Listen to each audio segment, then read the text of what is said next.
что принимается закон с очень большой, на очень высокой скорости. 17-го это будет рассматриваться в комитете Юртуме. Этот закон будет принят. Ну, такова давность по составу Государственной Думы 8-го созыва.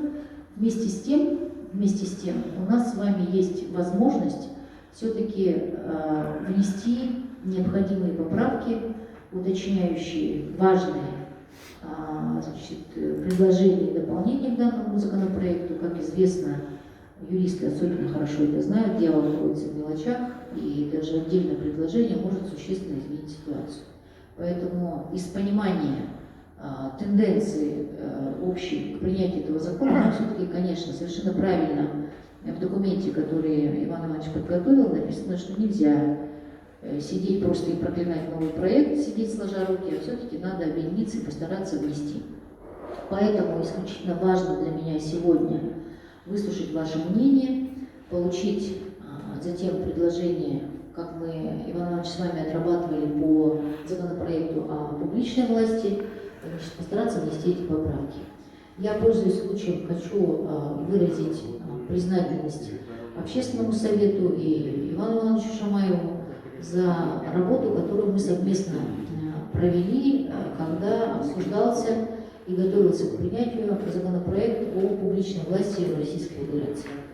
Несмотря на то, что многие положения в принятом законе нас не устраивают, вместе с тем нам удалось внести 9 поправок. Это, конечно, из всего того массива, который мы вносили, это мало, но вместе с тем 9 поправок тоже неплохо. В частности, была принята моя поправка, которую я вносила, о законодательной инициативе региональных законодательных собраний без требования предварительного заключения правительства Российской Федерации. Это проект закона. Да? Ну, все вы знаете, что речь идет о том, что от угодливости Россия должна перейти на угодливость. В свое время Якутия примерно 2002-2003 года перешло на самоуправление. Сначала было принято самоуправление на уровне улуса, района, но потом, под воздействием, я думаю, общественности и самоуправление перешло на уровень населения, на слогов, и тем самым мы получили двухуровневую систему муниципальных округов. Так, но, как известно, кажется, и вся Россия примерно пошла примерно по такому пути. В какое-то время, начиная там с 17-го, где-то еще раньше, начались эксперименты с организацией городских округов.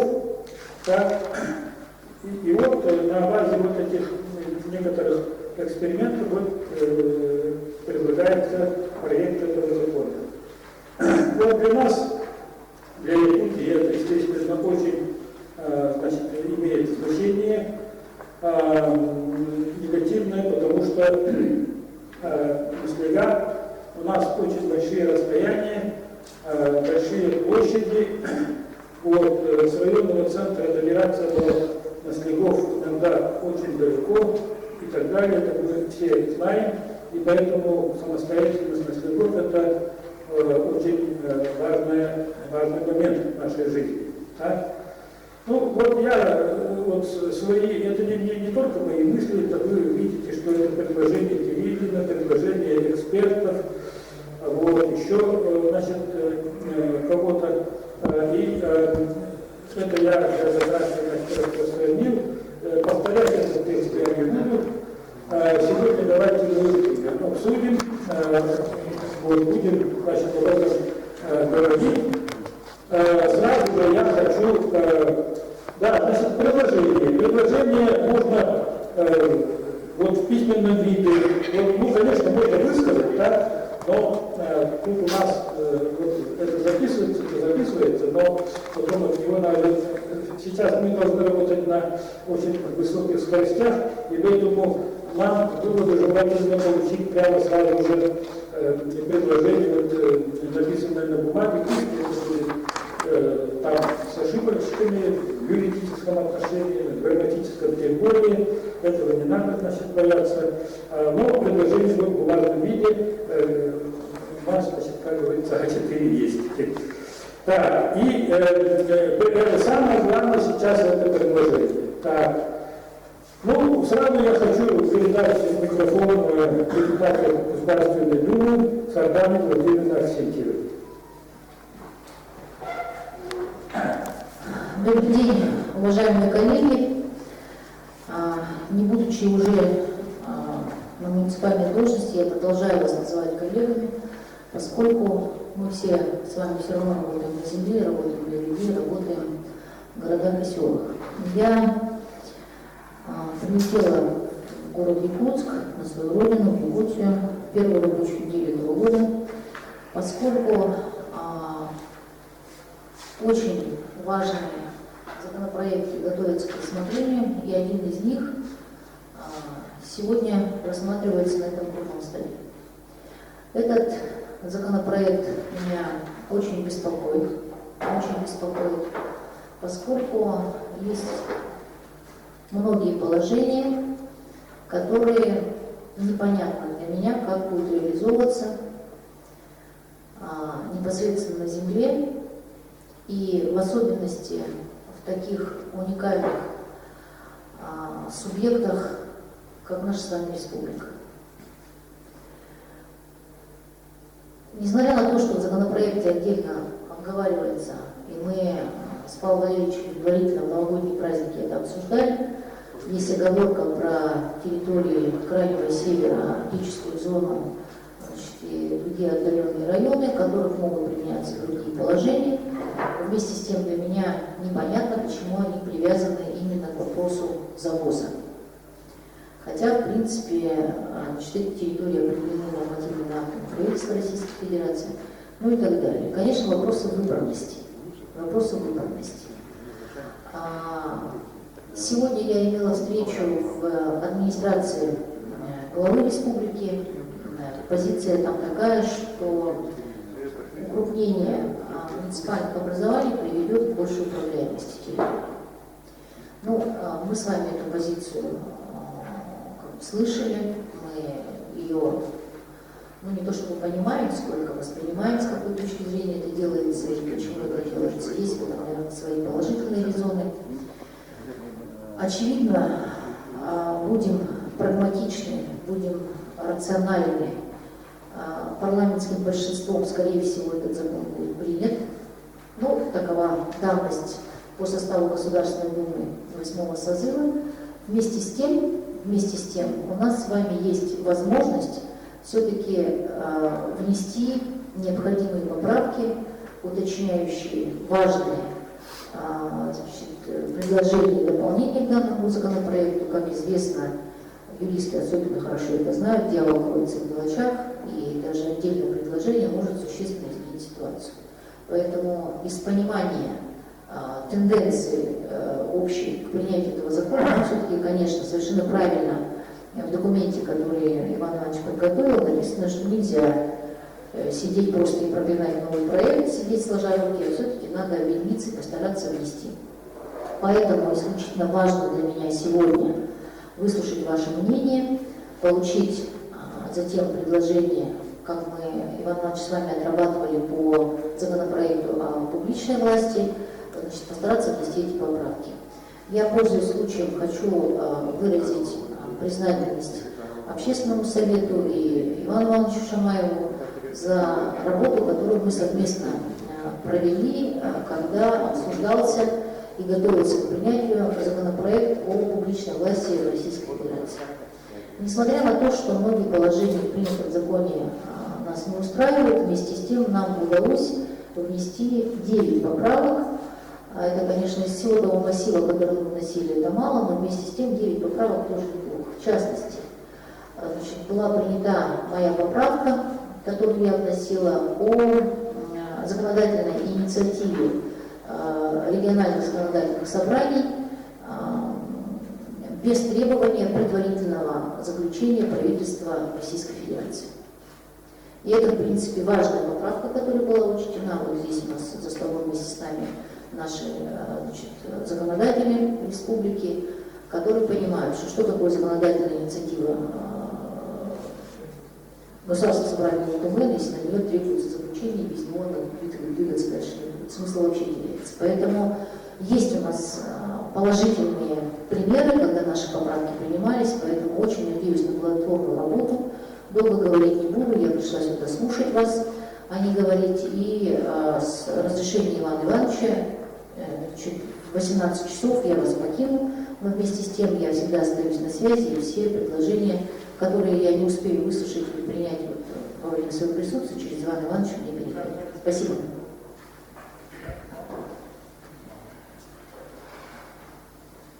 Так, значит, там плохо слышно, да? Хорошо слышно. Вот если я так говорю, то слышно, да? Вот микрофон немножко так, вот, если на расстоянии держать. Слышно, да? Слышно, слышно. Хорошо.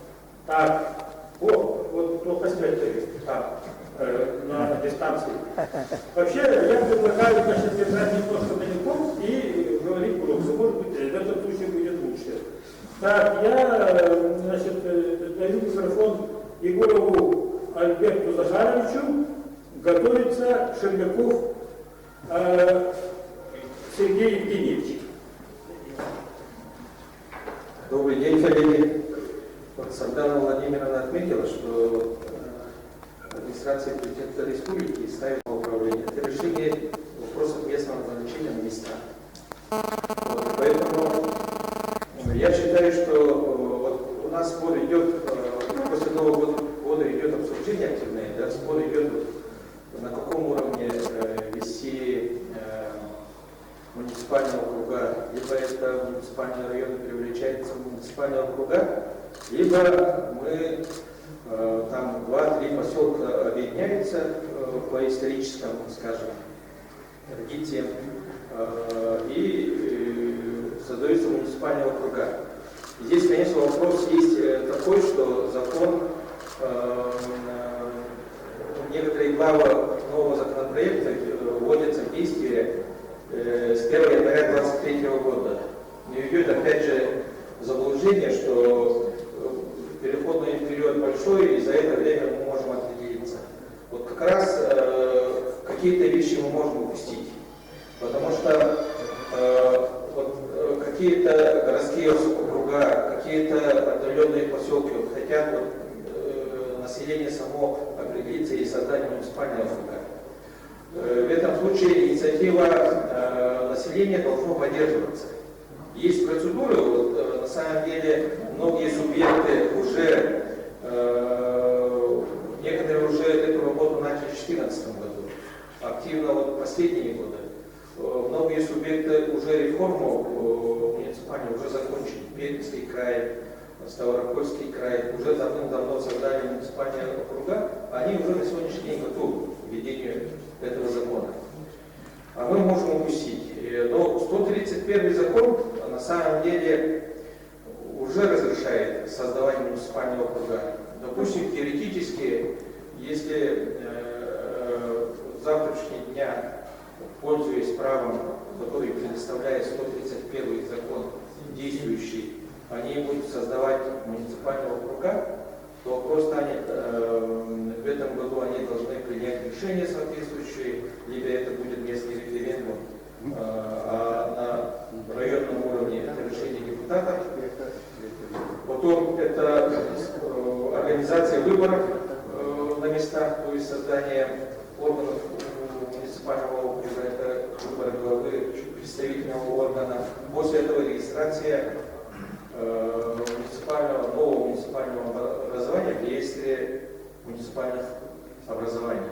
Это нужно все до 1 января 2023 года.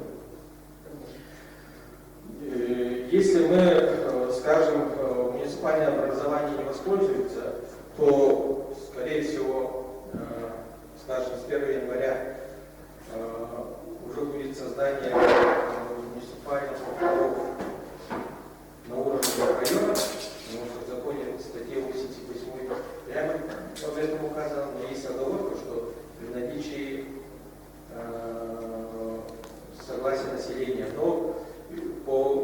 Ключевое законодательство изменение границ муниципальных образований требует принятия закона субъекта. То есть ИЛПИМЭК должен принять закон об изменении границ конкретного муниципального образования. Готов ли ИЛПИМЭК поддержать инициативу муниципальных образований? Готовы ли? Готовы ли представители органов муниципальных районов поддержать инициативу муниципальных образований? Я приведу аргументы, почему нужно рассмотреть вопрос создания муниципальных округов уже внутри действующих муниципальных районов. Ну, во-первых, закон прямо в статье 4, часть 9, говорит о том, что административное территориальное деление и муниципальные районы — это разные понятия, не надо путать. Вот. Есть постановление Конституционного суда от 2005 года, где также говорится о том, что муниципальный район и административно-территориальные единицы — это совершенно разные понятия. Вот, в моем понимании, да, на самом деле мы можем рассмотреть вопрос, Михаил Семенович Станников присутствует, он уже давно эту идею, скажем, озвучивал, да? На уровне районов мы можем оставить государственную власть.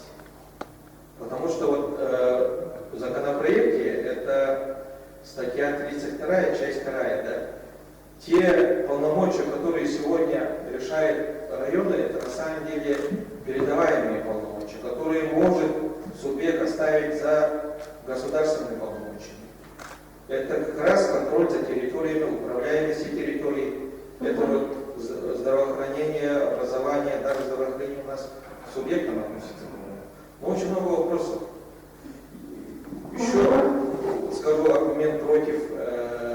Если мы очень большую полномочия сконцентрируем на уровне муниципальных округов, это очень много полномочий. И представьте себе, вот у нас летом проблемы сейчас с пожарами. Зимой у нас сейчас проблемы с собаками. Вот глава вот будет заниматься только решениями этих задач. Он от прокурорских представлений будет только отписываться и жалоб граждан. Вот представьте, Великокавказская, 32 населенных пункта и один глава. Он за всем районом не сможет, за каждой собакой. Поэтому еще вопрос. Вот, очень много у нас вот, в последнее время проводится, вот, допустим, есть федеральная программа по развитию сельских территорий. Все мы знаем. У нас каждый населенный пункт участвует в этой программе. Сейчас закончу. В этой программе участвуют. И сейчас идет инициатива населения. Каждый населенный пункт, пусть это по сельскому хозяйству, культуре, делает свою инициативу, участвует в федеральных программах, в республиканских программах. А представьте, 35 районов, и из каждого субъекта, из каждого района примут одну заявку. И тогда населенный пункт будет в своей очереди ждать 30 лет, чтобы построить там детскую площадку, построить там спортивную площадку, построить ФАП. Поэтому вот многие субъекты, они, вот Москва, Московская область, из 300 муниципальных образований, они где-то вот 68 оставят, ну в 3 раза. А мы готовы с 400 перейти на 35. Я считаю, что хотя бы половину оставим, или треть оставим из 400. Поэтому мое предложение, да, к законопроекту, в целом, по первому чтению у меня предложений нету. В принципе, закон, ну, реформа нужна, я считаю. Вот. И вопрос, как мы к этой реформе готовы, этот вопрос. У меня предложение по статье 88, это на год лимит срока. Например, то, что вот с 1 января 23 принято на 1 января 24 года. То, что проблемы подготовки мазов. И в целом можно долго обсуждать, наверное, закон, не как законопроект, который приняли за 2,5 месяца по публичной власти. Больше дать времени на обсуждение. Потому что 16 тысяч муниципальных образований, вот, а субъекты всего 80. Надо выслушать, наверное, все муниципальные образования в России. И нельзя сравнивать там Ставропольский край и Республика Саха. У нас другие расстояния. Такое предложение. Вот. Спасибо. Значит, будет помогать мне молодой Сергей. Да, мы оставляем, устанавливаем регламент 7 минут на выступление. У нас время ведения собрания пока не ограничено, потому что после того, как мы всех выслушаем, можно будет обсудить еще раз интересные предложения. Но предложение такого рода, да, есть направление ввести поправки в этот законопроект, это одно направление. И второе направление, основное, скорее всего, это будет основное обсуждаться, это внутриреспубликанские дела наши, да, по НСУ. Как будем переходить, каким образом, когда и каким количеством. Вот. Ну, в этих двух направлениях обсуждения.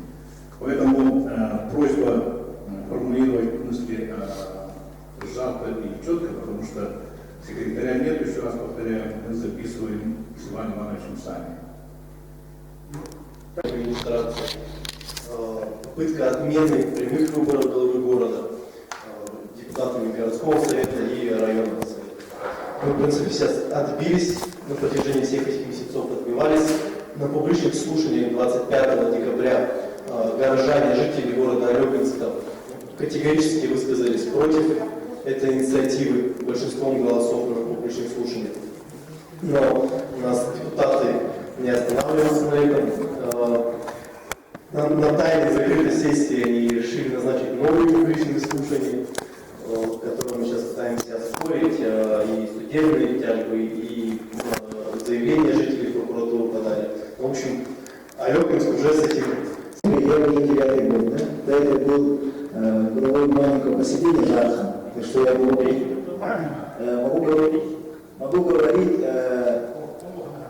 говорить от имени двух поселений, да? Города, административного центра и маленькой деревни. То, что этот закон это будет принят к марту месяца, ни для кого не секрет, это для этого и делается. Не зря они в декабре перед самым Новым годом выносили законопроект, чтобы обсуждения такие громкие, долгие не проходили. Это всем очевидно и все это понимают. Сейчас стоит вопрос о том, что в каком виде он будет принят, с изменениями или же публичная власть, закон о публичной власти почти без изменений, и как себя поведет наша республика и наш мэр. Вот здесь самое главное. Не буду останавливаться, как это все плохо, а это плохо, потому что обезличивая, обезглавливая население, оставлять то, что мы нажили за эти короткие 16 лет 2005 года, то, что мы приобрели, как за это время наши поселения заброшенные превратились в более-менее развивающиеся местности, это никому рассказывать не стоит. Последние 15 лет только в поселениях начали строиться хорошие школы, спортзалы, клубы. Это все наши достижения, которые мы приобрели за 16 лет. Я как житель Жархана говорю, что было уже до 2005 года, и до 1987 года, когда наш Жархан был отделением, обезглавленным, обезличенным отделением, когда 8-летняя школа, своего факта, там ничего нету, и люди просто уезжали учиться в другие места. То, что с принятием этого закона 23 года у нас поселения будут вымирать, это однозначно. Почему я так говорю? Потому что мы с главами очень много ездили по другим регионам, скажем, Башкортостан, Татарстан. Они уже в свою очередь ввели уже в какой-то другой форме, но ввели вот эту структуру одноступенчатую уже у себя. И к чему они пришли к нашему приезду? Мы были в двух районах, это Татарстан-Мамадышский район и Башкортостане, я не помню сейчас какой район, встречались с главой поселения. Глава поселения состоял из двух человек, это глава поселения и управ делами. Бюджет 2,5 миллиона рублей. У них клуб. Полномочий ни ремонта дорог, ничего нет, просто содержание клуба идет. И раз в 3 года глава района, видя того, что средств нет, на ремонт клуба дал 500 тысяч. И они это вспоминали 3 года. И говорят спасибо главе нашего района, что выделили такие средства. И такое будет у нас. И к моменту нашего приезда 5-6 поселений уже потеряли 90% своего населения и объединились в одно поселение. Если раньше вот эти 5-6 поселений численности 6 тысяч человек были, к нашему приезду было уже 800 человек. К тому мы сейчас и идем. Мы просто-напросто наши села оставляем одни без участия вообще общественной жизни и оставляем бесследственное существование принятием этого закона. Мы это все видели, и потому с 2016 года мы уже главы, когда приехали до наследия, уже все начали рассказывать, что такое не может быть у нас в республике. Но недолго мы говорили, 5 лет прошло, уже к этому вернулись, уже в виде федерального закона. И самое то, что нас тревожит, это то, что в 2023 году этот закон уже вступает в силу. Хотя говорят, что переходный момент есть, но если вчитаться в закон, с 2023 года никакие выборы уже не будут проводиться, и поселения, они автоматически будут входить в состав района. И если срок полномочий главы района заканчивается или представительного органа заканчивается, этот район автоматически превращается в округ. У нас нет 5 лет переходного момента, на самом деле. Мы ставим на алтарь управляемости, да, будет управляемо, будут назначаться, будут сниматься главы, все будут прислушаться и кивать в сторону, потому что назначенный руководитель территориального отделения местной администрации, он особо ничем не будет ведать. У него будет смета, которую он будет доказывать, ему отказывать, и все, он будет кивать на сторону района, то есть округа, а округ, в свою очередь, будет кивать на Эльдархан, потому что если он неправильно что-то сделает, его просто по новому закону снимут. Недавно мы встречались с главами Верхнеуральска. Понимания этого закона никого не было, даже глав, которые работают в этой плоскости. Да? И мы пытались обсудить, к чему все это мы идем. И сделали три таких направления, как мы хотя бы себя обезопасить в краткосрочной перспективе. Мы хотим, чтобы вот этот закон с 23-го как-нибудь не вошел в нашу жизнь, да? Потому что, вы помните, в 1995 году приняли закон о местном самоуправлении, а республика приняла работу в 2002 году. 7 лет мы изучали и смотрели, к чему это все приведет. Я считаю, что в те времена наше руководство республики поступило очень мудро. А сегодня у нас идет такая тенденция, что даже до вступления в закон в силу в 2023 году, в этом году Литвен у нас намеревается принять уже свой закон, чтобы уже, будучи неподготовленным, входить в эту зону, когда вся система муниципального образования, муниципального местного самоуправления будет меняться и ломаться. Вы понимаете, что поселение, вот город, скажем, это хозяйство, да, это вот юридическое лицо, своими земельными участками, своими богатствами, машинным балансом. И передача того же земельного участка тому же району занимает на сегодняшний день год, 1,5-2. И как вы это видите, если мы сейчас на части поселения выбираем, район входит, да, ему хорошо, он главный, все решает, но он что будет решать? Земельный участок еще не переданы, баланса нет, кто-то будет этим управлять, бюджета нет. У нас на сегодняшний день не подготовлен фундамент вообще этого перехода на округа. Так что наше предложение так сделать в республике, чтобы этот закон максимально растянуть, и ведь за это время мы подготовились к этому. Уже приняли свои бюджетные какое-то изменение, бюджетный кодекс, территориальные какие-то законы надо будет менять, потому что на сегодняшний день мы оголенные. Семенович, глава Верхнеуральского УСа, предложил такой вариант. Провести в этом году все выборы муниципальных образований и представительных органов, чтобы у нас была возможность 5 лет изучить этот вопрос. Я знаю, когда я стал главой маленького села, я помню, что в 31 ФЗ каждый месяц приносили изменения. А когда вот этот закон мы перейдем, вот этих изменений в месяц будет по 5, по 6. И прокуратура у нас будет требовать каждый раз вот эти изменения вводить. Потому что закон, как мы прочитали, очень сырой и неподготовленный для наших условий. Там очень много предпосылок, которые, в принципе, наши депутаты Госдумы могут проталкивать в виде арктической зоны, зоны крайней севера, но на сегодняшний день мы понимаем, что это будет без слов.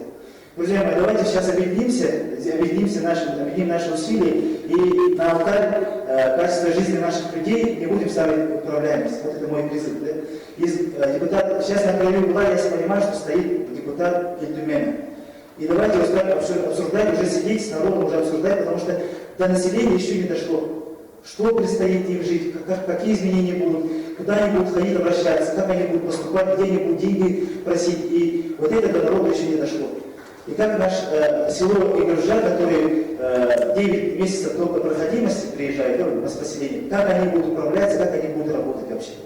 Так что мы должны внутри республики сперва понять, что, к чему мы идем и как мы должны работать.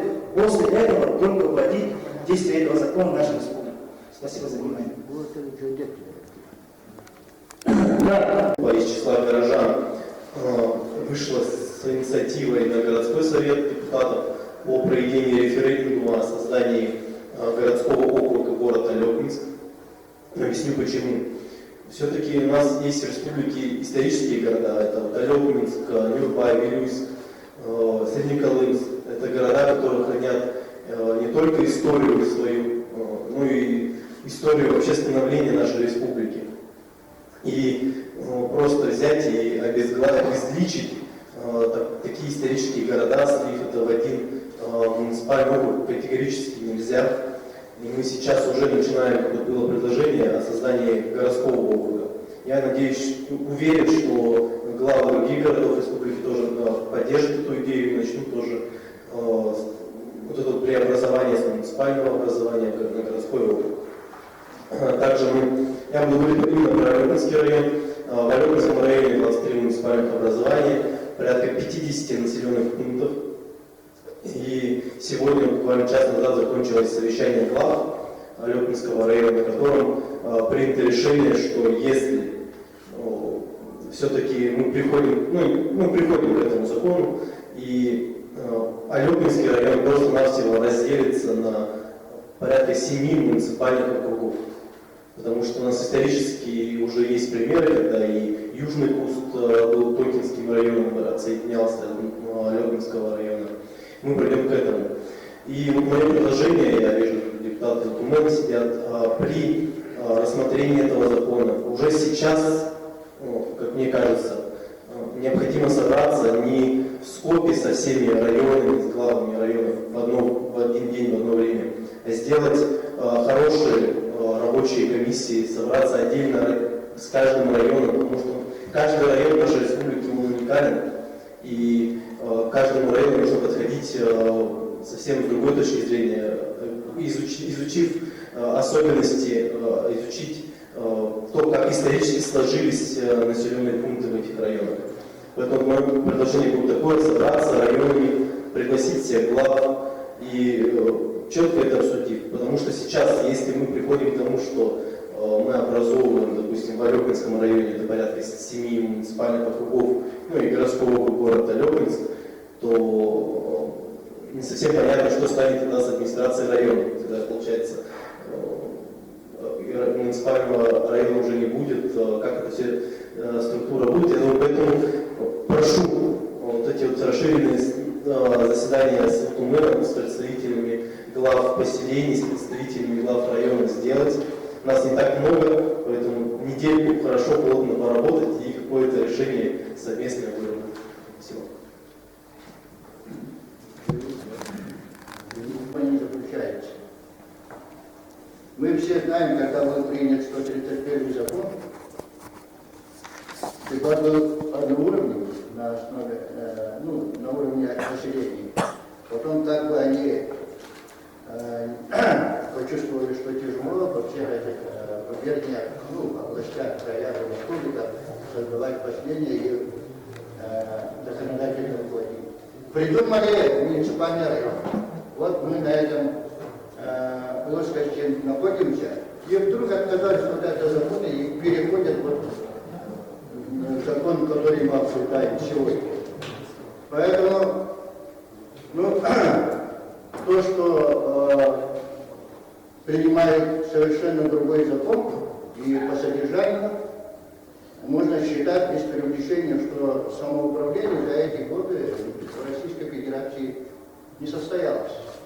Поэтому переходят на другую плоскость и предлагают создавать городские округа и муниципальные районы. Я разделю свое выступление, ваше позволение, на две части и пройдусь по статьям, сколько я смог ознакомиться. Часть 9 статьи 4 противоречит части 9 статьи 10. Что это означает? Вот статья 4 части 9 гласит таким образом.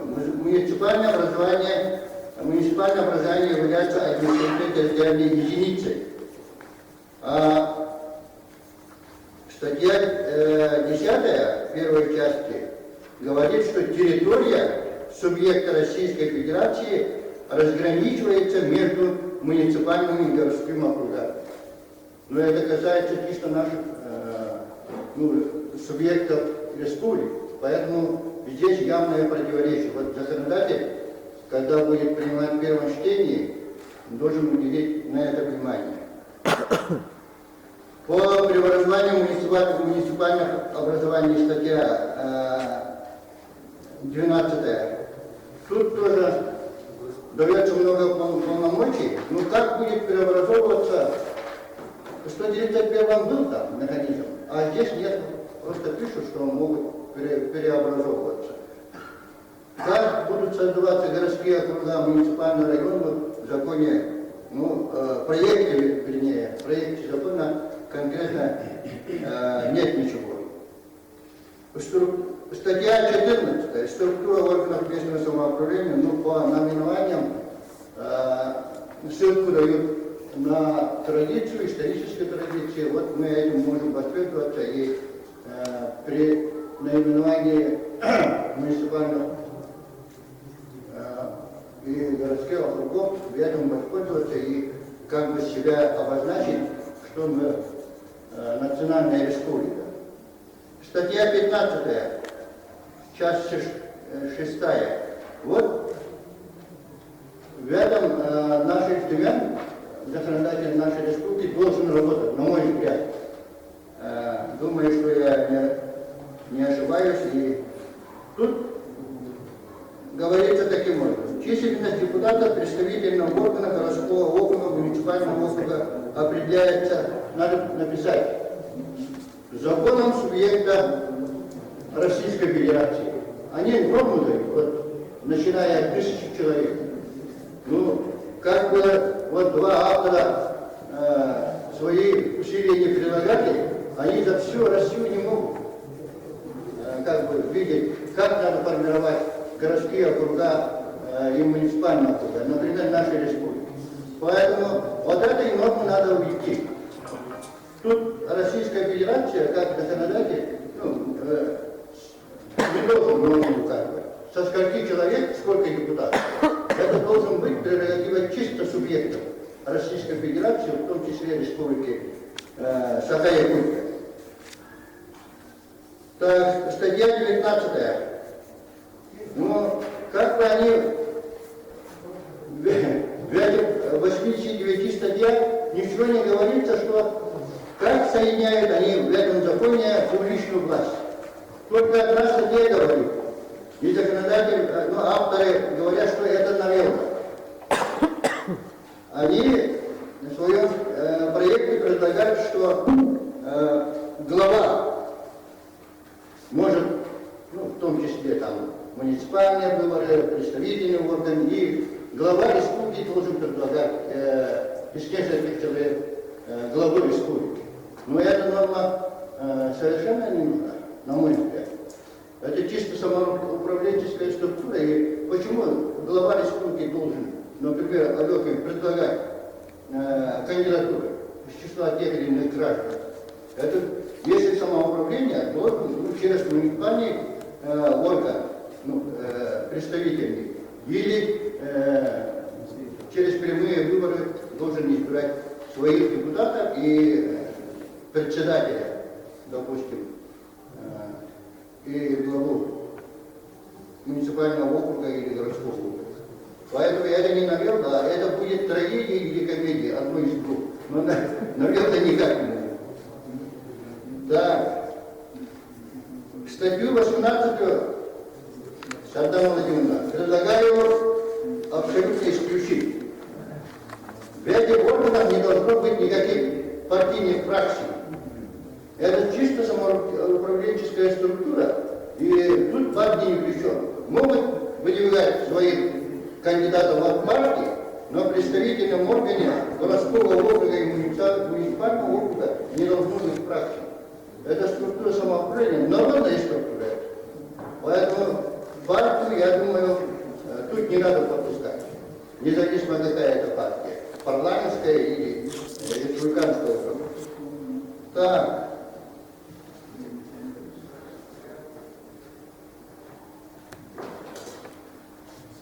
Очень такая статья полезная. Надо расширить и Тюмену, и Дархану надо обратить внимание. Статья 32 дает много полномочий. Павел Валерьевич. И эту статью надо сохранить и еще расширить. Начиная энергии, коммунальных хозяйств. Муниципальные районы могут сами заниматься. Если бы время позволяло, я бы рассказал, как президентский наслед Вена Канкаласского вуза, вот мы в Мегинце есть двое, Альберт Захарович. Когда создавал муниципалитет на уровне наследа, бюджет увеличился от 18 миллионов до 48, а потом 52 миллиона. Вот что такое полномочия, когда передают все полномочия. Так, что долго не говорить по закону, сейчас я закончу, перейду на организационные моменты. Вот статья 50 статья. Я думаю, как гражданин Российской Федерации, эта статья как бы предназначена для заброшенных сел, где мало людей осталось, а чисто такие безработные. Поэтому староста для них. На это не надо обратить нам, нашим начальникам, районам не надо обратить внимание и не увлекаться назначением староста. Это надо отбросить. Когда будет приниматься республиканский закон, это надо отпустить. Староста нам не нужна. В любом уровне. Так. Статья, часть первая статьи 61. Тут проекты пишут авторы этого проекта, что экономическую основу местного самоуправления составляют муниципальное имущество, в общем словах. Здесь должно быть и земли сельскохозяйственные, если не в Чехии. Тут должны быть водные ресурсы, лесные ресурсы. У нас есть села, где топят дровами. Но почему лесные ресурсы не должны быть собственности, хотя бы часть? Питаются от водных ресурсов, от озер, от речек. Почему не должно быть? Поэтому, когда будет приниматься этот закон, наши депутаты Государственной Думы должны настаивать этой статье и расширить возможности этой статьи. И последнее. Вот когда проходило это совещание, 3 дня тому назад, я с 11 часов не участвовал, а потом, когда мне подсказали, что идет по Zoom совещанию лидерских групп районов, 3 часов участвовал, и Александр Геннадьевич затронул. Там в основном говорят, что, понятия такие вот. Александр правильно говорит. Еще не только дошло до населения, но и не дошло, в какой структуре мы живем, работаем. Даже в углах населенного муниципального района. Все говорят, мы УНУС, мы на свет. Это обобщение всего. Есть поселение и есть муниципальный район. Урезанными полномочиями. Абсолютно нет вузов и так далее. Я для примера скажу, что, допустим, у меня на Канталасском вузе в Пестяке есть магазин «Манчар». Когда человек впервые приходит сюда, думает, что это муниципальный район, и заходит, там совершенно люди другой национальности, и начиная здания, и товары, это совершенно другое. Поэтому вот муниципальный район, это не УГУС. Когда говорят Великоканталасский муниципальный район, Амгинский, Нюрбинский, это только вывеска. Вот этого мы выходим сегодня на городские округа и на муниципальный район. Поэтому вот, начиная наименование, и по полномочиям мы должны работать с Иртюменом и Дарханом. И по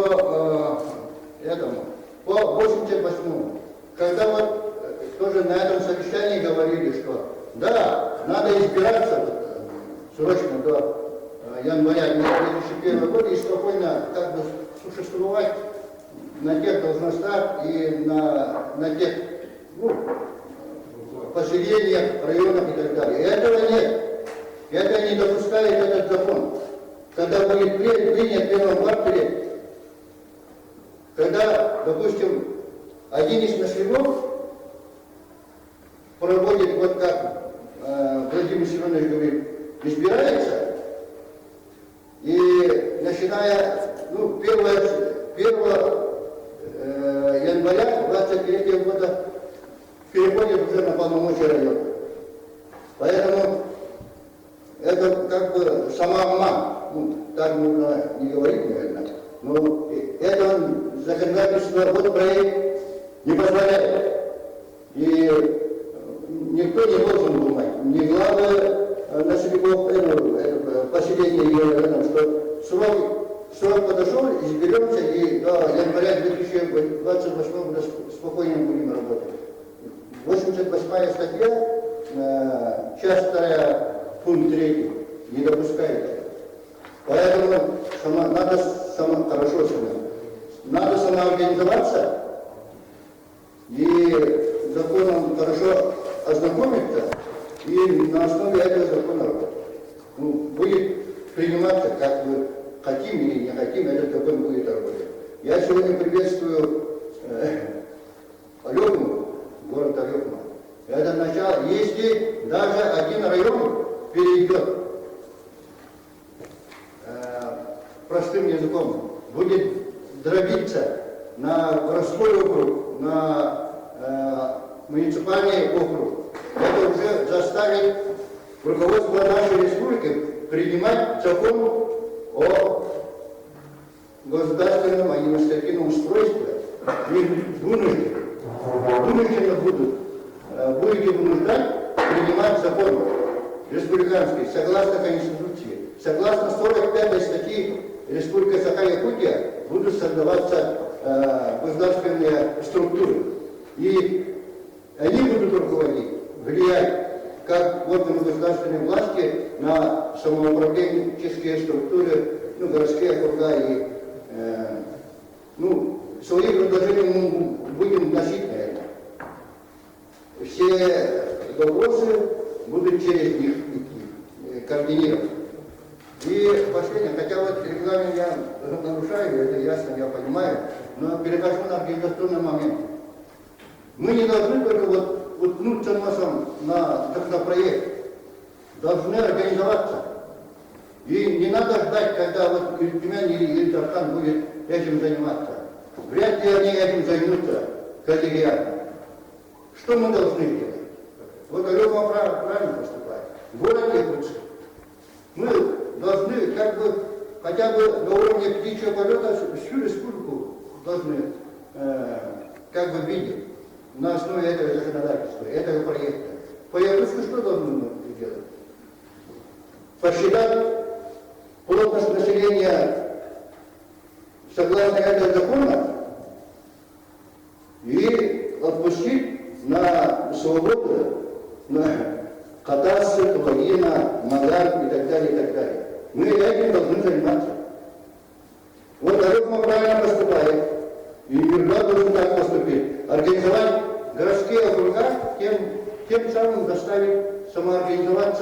создавать муниципальные округа других населенных пунктов.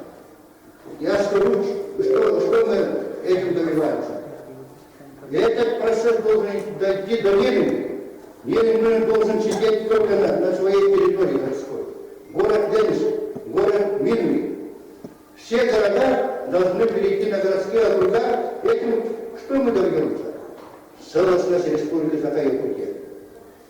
Вот здесь я вот говорил, когда вот просто я свое видение высказывал.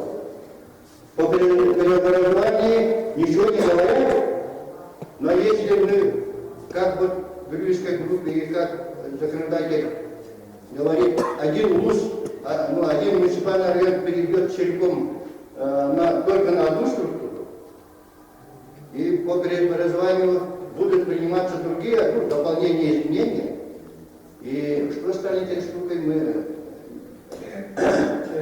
только гадаем. Заканчиваем.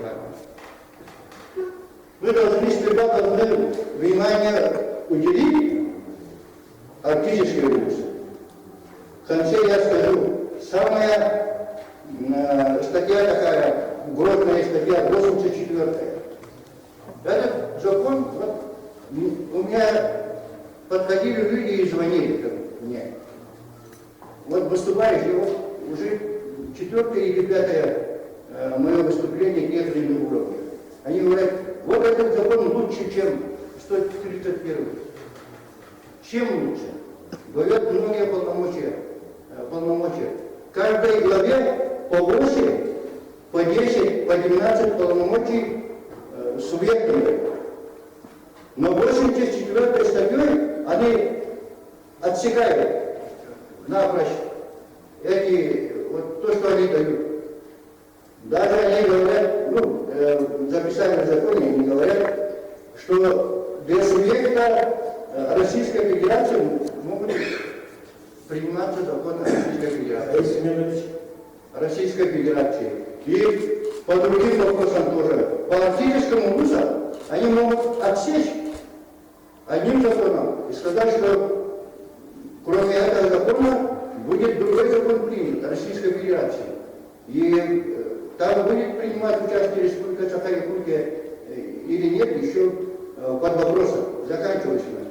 Я там довольно долго говорю, но вы говорите, что после Зума останемся, поговорим. Конечно. Да?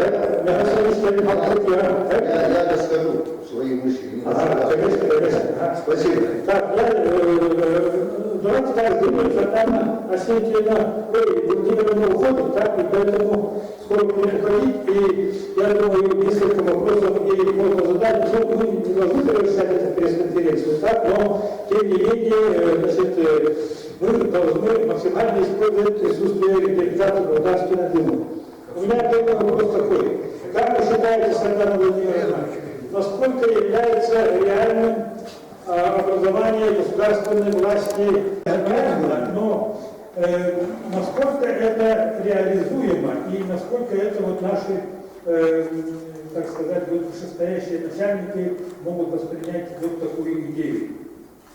Это вот Российской Федерации нисколько не... Идею такую я слышу здесь и сейчас. Она требует осмысления. Нет у меня еще готового ответа, конечно же.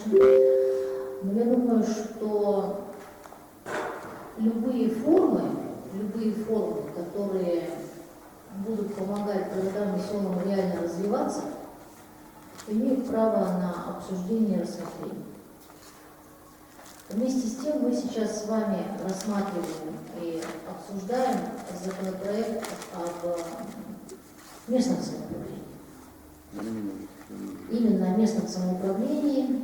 И, конечно же, как показывает история более развитых, скажем, в этом отношении, в демократическом отношении стран, именно сильное местное самоуправление является основой государства. Если мы пойдем по принципу организации территориальных управлений, но здесь вообще искажается сам принцип местного самоуправления.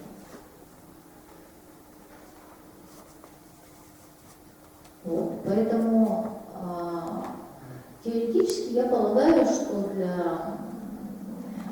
целей и задач государственного управления, вероятно, это было бы удобнее.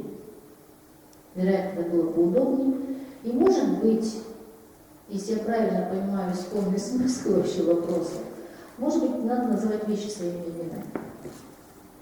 Поскольку законопроект, который мы сегодня видим, построение жесткой иерархии власти, то здесь от самой сути местного самоуправления вообще мало что остается. Я правильно понимаю. То есть речь может идти о представительных органах.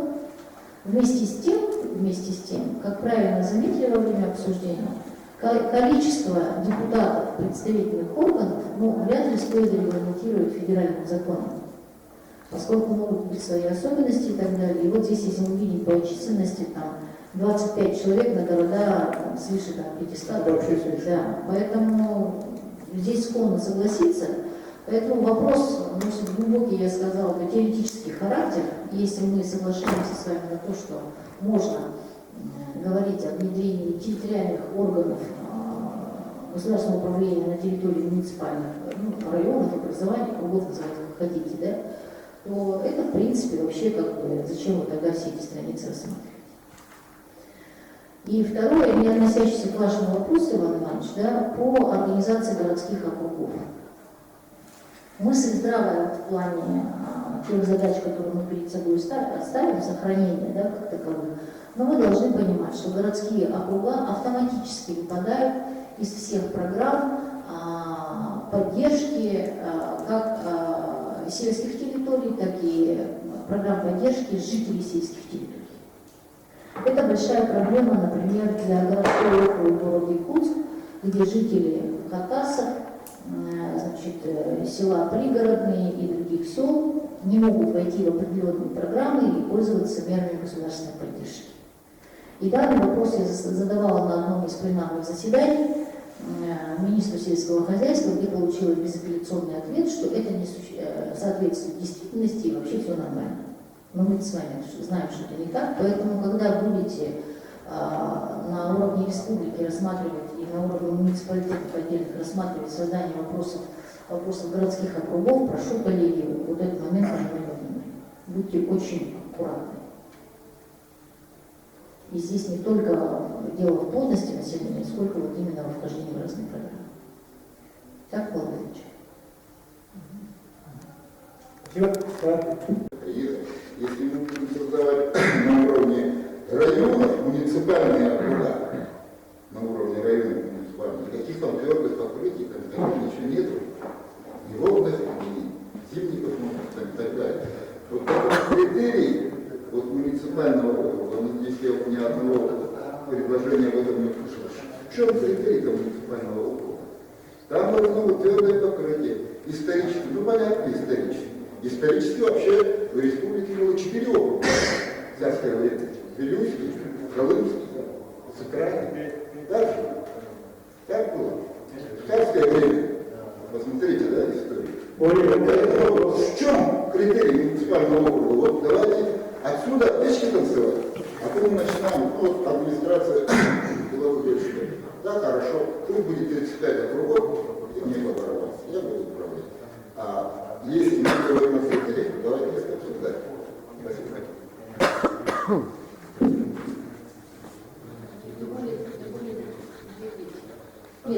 Нет, понятно. И Константин задает вопрос немножко о другом, не о количественном вопросе.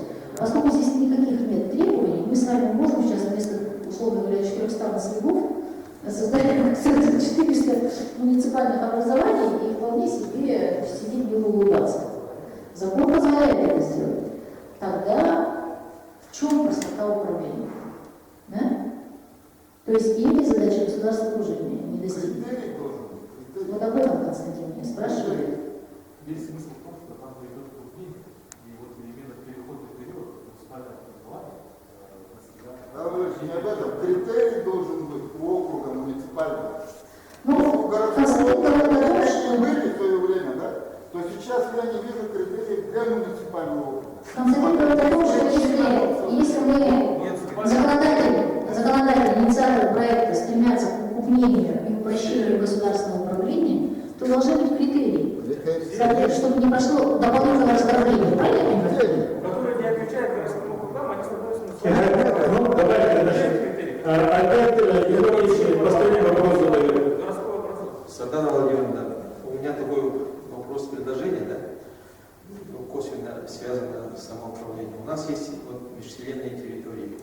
Это в Ленском районе есть межселенные территории.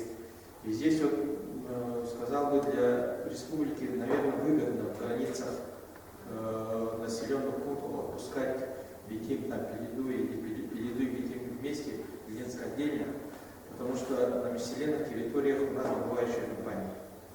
Да?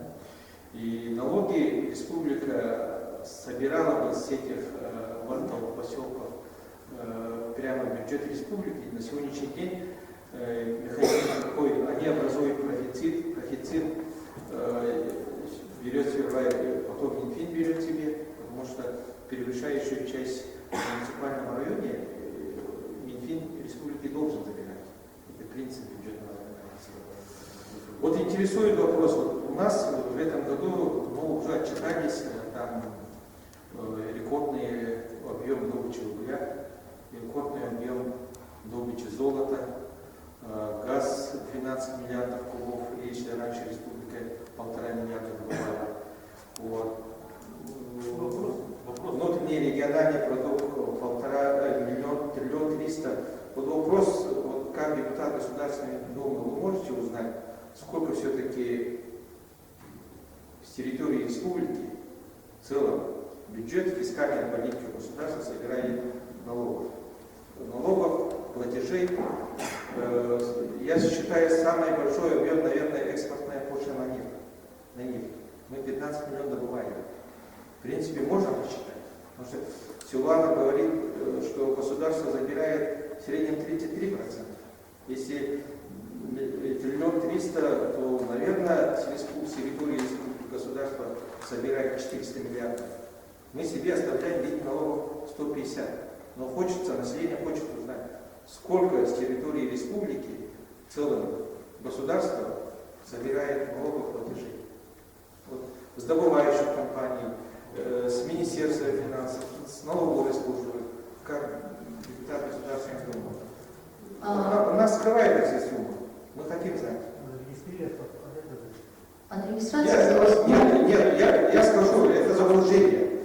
Да, есть, скажем... Я поняла вас. Да. Я поняла вас. Не в той части, в которой налоги остаются в республике, а в целом от деятельности предприятий. Можно попробовать такой запрос сформулировать. Я понимаю, что не касается напрямую к теме нашего обсуждения, но тем не менее попробовать этот вопрос задать, но боюсь, что там будет и коммерческая тайна, и все на свете. Ну, попробуем, хотя это как раз та тема, над которой мы работаем, и посвятим, видимо, и 22 год, не хотелось бы идти в 23 по поводу налоговых маневров и увеличения собственной доходной базы субъектов краеугольных. Что касается вопросов по закону, я их услышала, я их поняла, но моя фамилия не Гришес и не Крашенинников, поэтому, соответственно, я от вашего имени буду их задавать авторам законопроекта для получения уточняющих ответов. Я правильно понимаю цель ваших вопросов, да? Один последний вопрос, очень короткий. Позвольте. Значит, Садал Владимировна, вот в принципе, когда говорят о традициях исторических, мы иногда забываем, что в истории были у нас в Якутии организации самоуправления в форме степнутого. Вот товарищ Крашенинников, который сегодня один из авторов законопроекта, да, он вообще в основе своих этих всех нововведений по местному самоуправлению законопроекта основывается на принципах получения Спиранского Михаила Михайловича.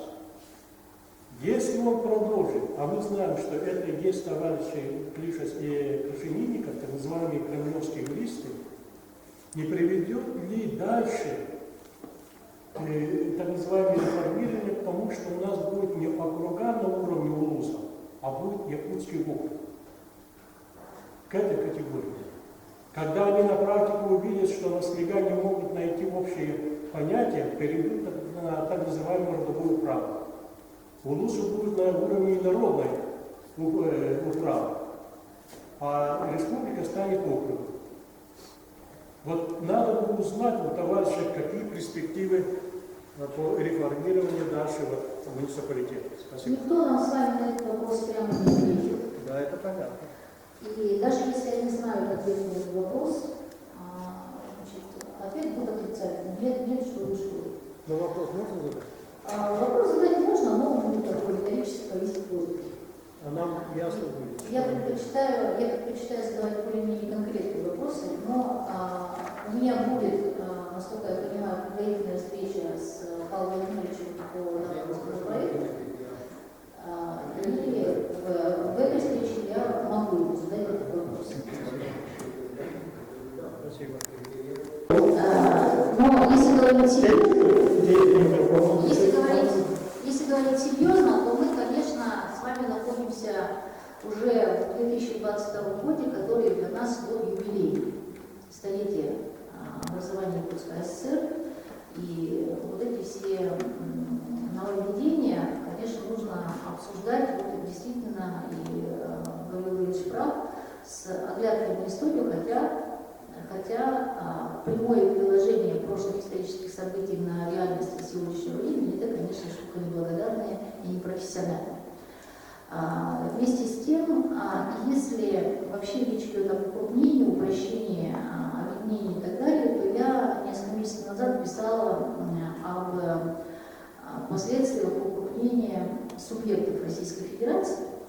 Вот здесь некоторые параллели, наверное, можно провести, когда укрупнение приводило к тому, что исчезала субъектность целых административно-территориальных образований, что в принципе вело к тому, что автоматически исчезают источники финансирования, автоматически они исчезают и переходят, значит, на ранг более, скажем так, низкий по иерархии, и поэтому в этом смысле любые укрупнения, они, конечно, влекут за собой для отдельных населенных пунктов возможность угрозу размытия.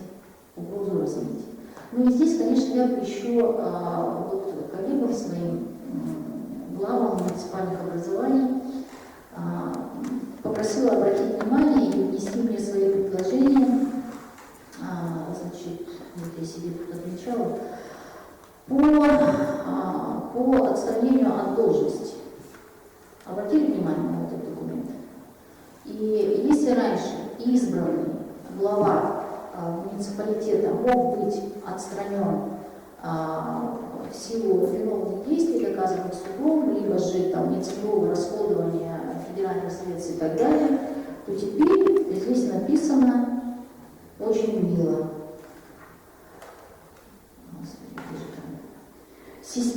Значит, неисполнение вопросов непосредственного обеспечения жизнедеятельности населения. То есть за все. За все. Вот не исполнили какие-то вопросы обеспечения жизнедеятельности населения, о чем речь идет, вот неизвестно. Кто у нас пойдет на эту выборную должность, и так как бы все, кто работает, вы знаете, под каким домокловым мечом будете, да? А теперь вот вообще не исполнили, все, до свидания. И следующее нововведение в этой же статье 21, значит, систематическое недостижение показателей эффективности и деятельности органов местного самоуправления.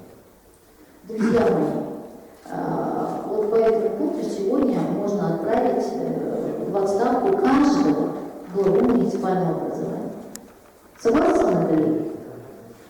Если в 131 федеральном законе четко прописано, что, значит, какие полномочия, из-за неисполнения каких полномочий должен быть отстранен глава, если он лентяй и разгильдяй, да, и с этим мы, в принципе, как-то привыкли работать, мы с этим согласны, и для прокуратуры правила были понятны, когда он был специалист, то сейчас это все, что угодно. Вот на это тоже прошу обратить внимание, и еще раз хочу поблагодарить за приглашение к этому диалогу, это очень важно. Но я думаю, что на этом вот обсуждение мое с вами, оно не заканчивается, оно только начинается. Я сейчас покидаю вас, но это не означает, что мы заканчиваем разговор. Иван Иванович, вот в том режиме, который мы с вами очень удобно выработали, когда вы аккумулируете все предложения, отправляете мне, и я вот, оформляю их, значит, в качестве своих поправок и на пленарных заседаниях озвучиваю мнение муниципалитета, то я считаю, что это и вам удобно для работы. Ваши голоса услышаны, ваша позиция будет озвучена. И мне для работы, конечно, это практически материал. Договорились? Да, Спасибо. спасибо. Так, Лечение, конечно, врачей, учителей и сведение так называемых фельдшерских акушерских пунктов. Это тоже в этом русле. Ну, и между вторым этапом и третьим, который мы сейчас обсуждаем, мы принимали, вернее, я не голосовал за это изменение Конституции, где было введено понятие публичная власть, которую мы сейчас сегодня обсуждаем, вот, в числе прочего. Ну и сейчас вот третий этап, я понимаю, что это идет реформа местного самоуправления, то же самое идет уменьшение количества самих органов управления населением, самостоятельности местных властей и так далее. Ну и четвертый этап – это урбанизация всей российской территории, освобождение свободных территорий и так далее. Кто-то сейчас из вас сказал, что города должны уходить с собственными территориями. Сейчас разговор идет о территориях сельских поселений и городских округов. Они простираются не дальше 500-600 метров или пару километров в некоторых случаях, а остальные территории остаются вне местного самоуправления. Пока я так думаю. Что можно предпринять? Сейчас, допустим, один из наших докладчиков предложил провести выборы глав и местных, и районных в этом году, чтобы успеть до 31 декабря этого года, чтобы попасть под так называемый коридор времени до 28 года. Этот вопрос стоит очень тщательно изучить, потому что это на первый беглый взгляд и ознакомление с этим документным проектом, это дает возможность местным поселениям и районам руководствоваться прежним законом 31 и дожить до 28 года. Этот вариант я рассматриваю, я думаю, что, надеюсь, это будет основным нашим ответом на нововведение. И что опасно, есть упоминание о том, что муниципальные округа должны иметь однодневную транспортную доступность. В нашем случае это трудно реализуемо в большинстве районов. Допустим, Камкаларский улус разделен рекой Лену, и в период предостава или дохода лишается возможности сообщения. Группа вилюйских улусов по обе стороны реки, то же самое, они теряют предписанным законом однодневный доступ. И тут появляется возможность заречным населенным пунктам собраться и сделать свой муниципальный округ. Это будет раздробление административно-территориального деления республики, увеличение так называемых районов. Я так думаю, мы должны вокруг этого обсуждать, а не гипотетически полемизировать с Крашенинниковым и Гришесом. Потому что, я вам до этого сказал, ход действий федеральных властей достаточно четко просматривается. Это ход действий ведет к унификации, унитаризации государства, и мы в этом русле двигаемся. Мы можем только внутри республики какие-то защитные действия предпринять в рамках тех возможностей, которые нам оставляет бреши и дырки этот законопроект, и использовать это. Поэтому я призываю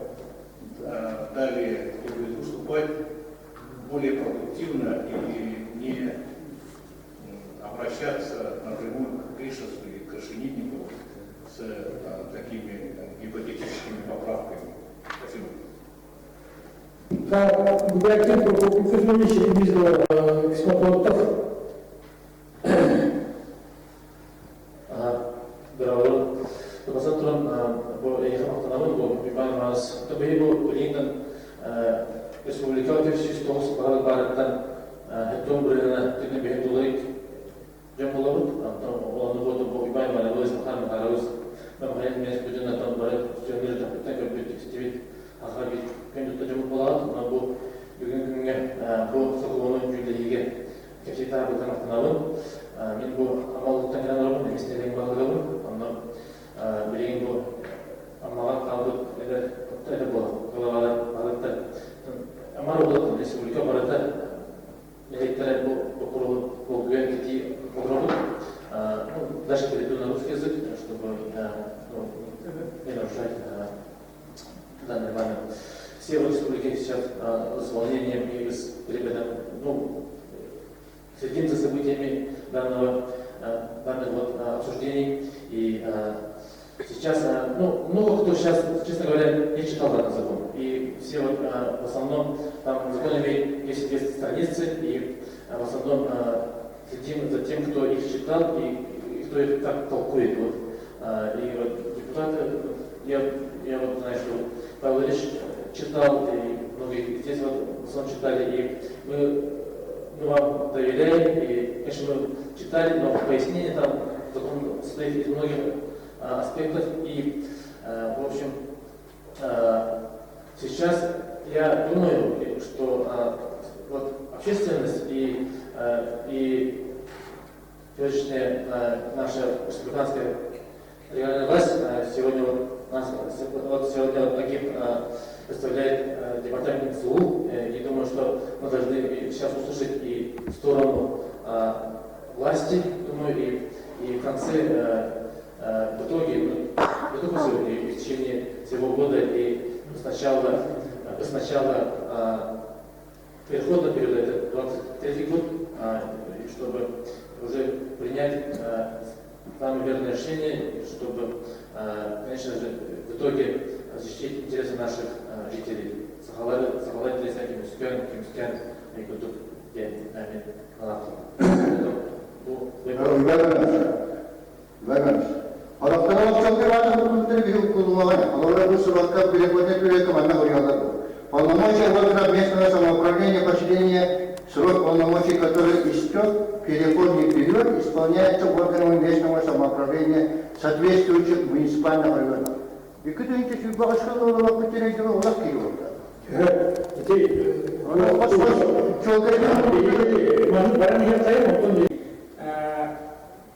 Білім бағыттары талдыны сұраш шамырақлығына өттеге. Представительные органы. Онтон холбырамана әтілер объектах. Биhi білім муниципальный округтары поселенияларга инспекторға керегі сыртақ бітер. Очоғына ол представительный органына қалды болды.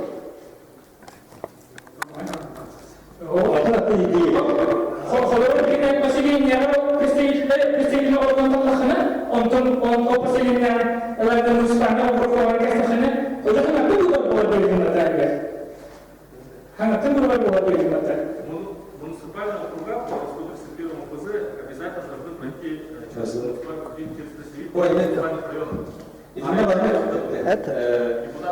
Холочару Лёвме, процесс алады, Лёвме, процедураны бара, муниципальный Лёвме, муниципальный районы границы Толдыев. И не то Лёвме город быстро, короче, отделяйся. Но административно-территориальная единица вот так вот, Павел Владимирович Тереков, потому что район Улус и Сывер, ведь Улус въехала просто хокомна, муниципальный район, он административно-территориальная единица границалары олар местами. Единственное Жатай, осы логикадан тақсан, теперь Сулдаха, потом осы әтпе болуды орады денен, олеген Жатай бұллары административно-территориальная единица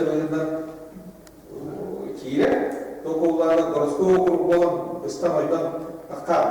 Олеген осы логика кені бизнес стартована Жокускай города кететен.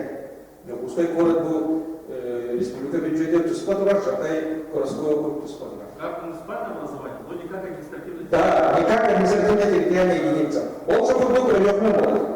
Президент Барбека, это Лёхмый город. Он ему Лёхмый город был бәлірген бюродың оңыстан бескелді кейіндер городской округ болалар, әйел уже полноправный уже хокомный өктебәр единица болалар. Онтон Лёхмый районда муниципальный район будет пока хала. Но если Лёхмыйға бары организованно устан ол әкелен болдық, алты әйтті болған бары бұйыл тәрелі ағақтарына әйел хоком керерге муниципальный орган Лёхмыйден қалды.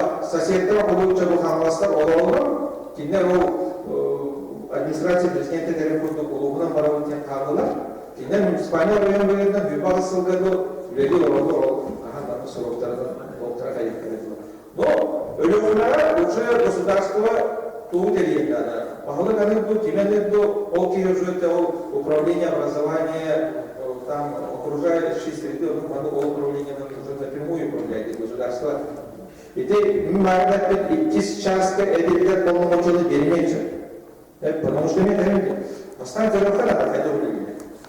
Ол терилер болады. Ол деген, пример құрдық, нелеген өтшөктің.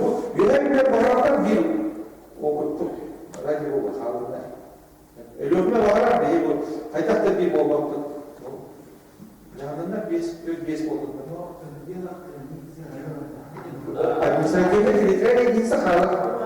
Да, ну бар. Ол егер, достанет договорын ақынат. Ол телевизор оқырқатыны кейсүйді, ото қалды тұмды. Ол кіреді хаты. Бағылық өрлерін бойыншада өр болдым ден, өр қатшыны тұтта ғатында кейін бұл қақытына ол жон кен ақырды өрлерін. Аманысы. Он мне предложение лапать, его форму выйдем было, предложение было. Все-таки как-то федеральный фонд поправки не решали, двухуровневая система халдерки, ол халдерки съедена бобата, субъект дайте халдерки. Он бьет орган полгода на денег, он бьет что-то халдерки, а я сама он так последний халдерки. Ол аяқ сана пунктта последнего кейінер асылымызда олай кейінерге ана белеге сендер кейінер дәлі тұсқа оқуын одан кірдіктері оқу олай кірді биология физкилер последний қадақ тұсқа оқуын олай олай міне кейінер матрешкеге двухуровневая система кейінер күдік поправка надо олай явно.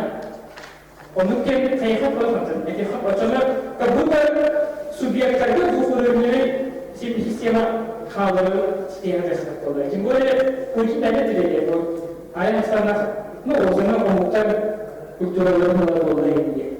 Он просто нормально, не да правильно и процесс так. Это мы это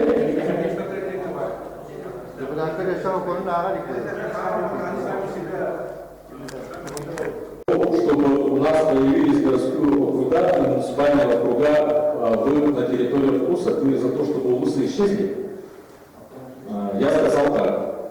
Меня избрали депутатом, и я должен толковать законы, проекты законов, которые были. И я рассказываю о том, что я понял, читая проект закона. Первое, это то, что административно-территориальная единица, то есть вот Улус район, да, он остается. То есть данный закон не затрагивает реформу, административно-территориальную реформу. Она затрагивает только муниципальное образование. В принципе, в той статье, где указано, что муниципальное образование не является административно-территориальной единицей, можно было бы добавить, что она не является самостоятельной административно-территориальной единицей. Почему? Потому что она входит в состав муниципальной административно-территориальной единицы. Это вот первый момент, да? Второй момент. Очень много звонков было по тому вопросу, как главы звонили и говорили, я что буду староста на общественное начало.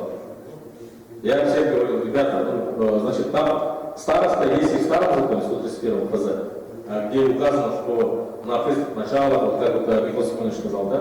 Но у нас будут обязательно территориальные отделы муниципальных образований. То есть это однозначно, мы это будем делать. И в самом законе, в республиканском законе, мы это обязательно укажем. Потом, что касательно городского округа, муниципального округа, да, чем отличается? Все мы, в принципе, знаем, что город Якутск образовался по 131 но на данном этапе уже идет в Российской Федерации идет обратный отток. Городские образования переходят в муниципальное образование. Почему? Потому что там уже критерии появились по территории, критерии появились по проживающим городам. А что касательно, чем отличается городского округа от муниципального образования, вот в этом законе, да, там четко написано, что городские округа – это город, поселки городского типа и иные виды городских агломераций. Только они имеют право создавать городские округа. Вот, допустим, в Верхнеуфимске не появится городского округа, потому что там все населенные пункты, там нет города в Верхнеуфимске, поэтому будет только муниципальное образование, только округа, которые будут муниципальные. Это вот четвертый момент. Пятый момент касательно назначения. Опять-таки, вот все умалчивают, но там же есть 3 вида назначения главы муниципального округа. Первый – это муниципальные выборы. Второй – это у нас выбираются депутаты, есть 10 депутатов, потом избирается данный глава. И третий момент, то, что говорилось, это то, что Ил-Тархан, условно говоря, глава района, представляет не менее 2 кандидатур, которые должны выбрать представительный орган. То есть и эти моменты мы тоже будем в своем республиканском законе принимать вместе с вами, как это будем организовывать. Пятый момент касательно того, что можно снять любого главы муниципального округа. На самом деле в этом законе тоже указывается, что вот эти критерии, которые там жизнеобеспечение, там, полномочия и так далее, в принципе, в нашем республиканском законе мы эти все моменты, критерии имеем право и должны обозначить, при каких условиях. И мы должны поставить определенные ограничения, чтобы у нас не было такого там, одностороннего дохода. Да? Вот мне не нравится эта глава, я снимаю не хочу. Такого не должно быть, и мы в самом законе, в республиканском законе, мы эти моменты обязательно вместе с вами тоже учтем. Касательно вот, территории, да? У нас есть уникальная возможность расширить территорию наших муниципальных образований. Там же написано, и традиционные там, пользования, да, места пользования, и плюс еще территории для развития муниципального образования. Такого, кстати говоря, не было никогда.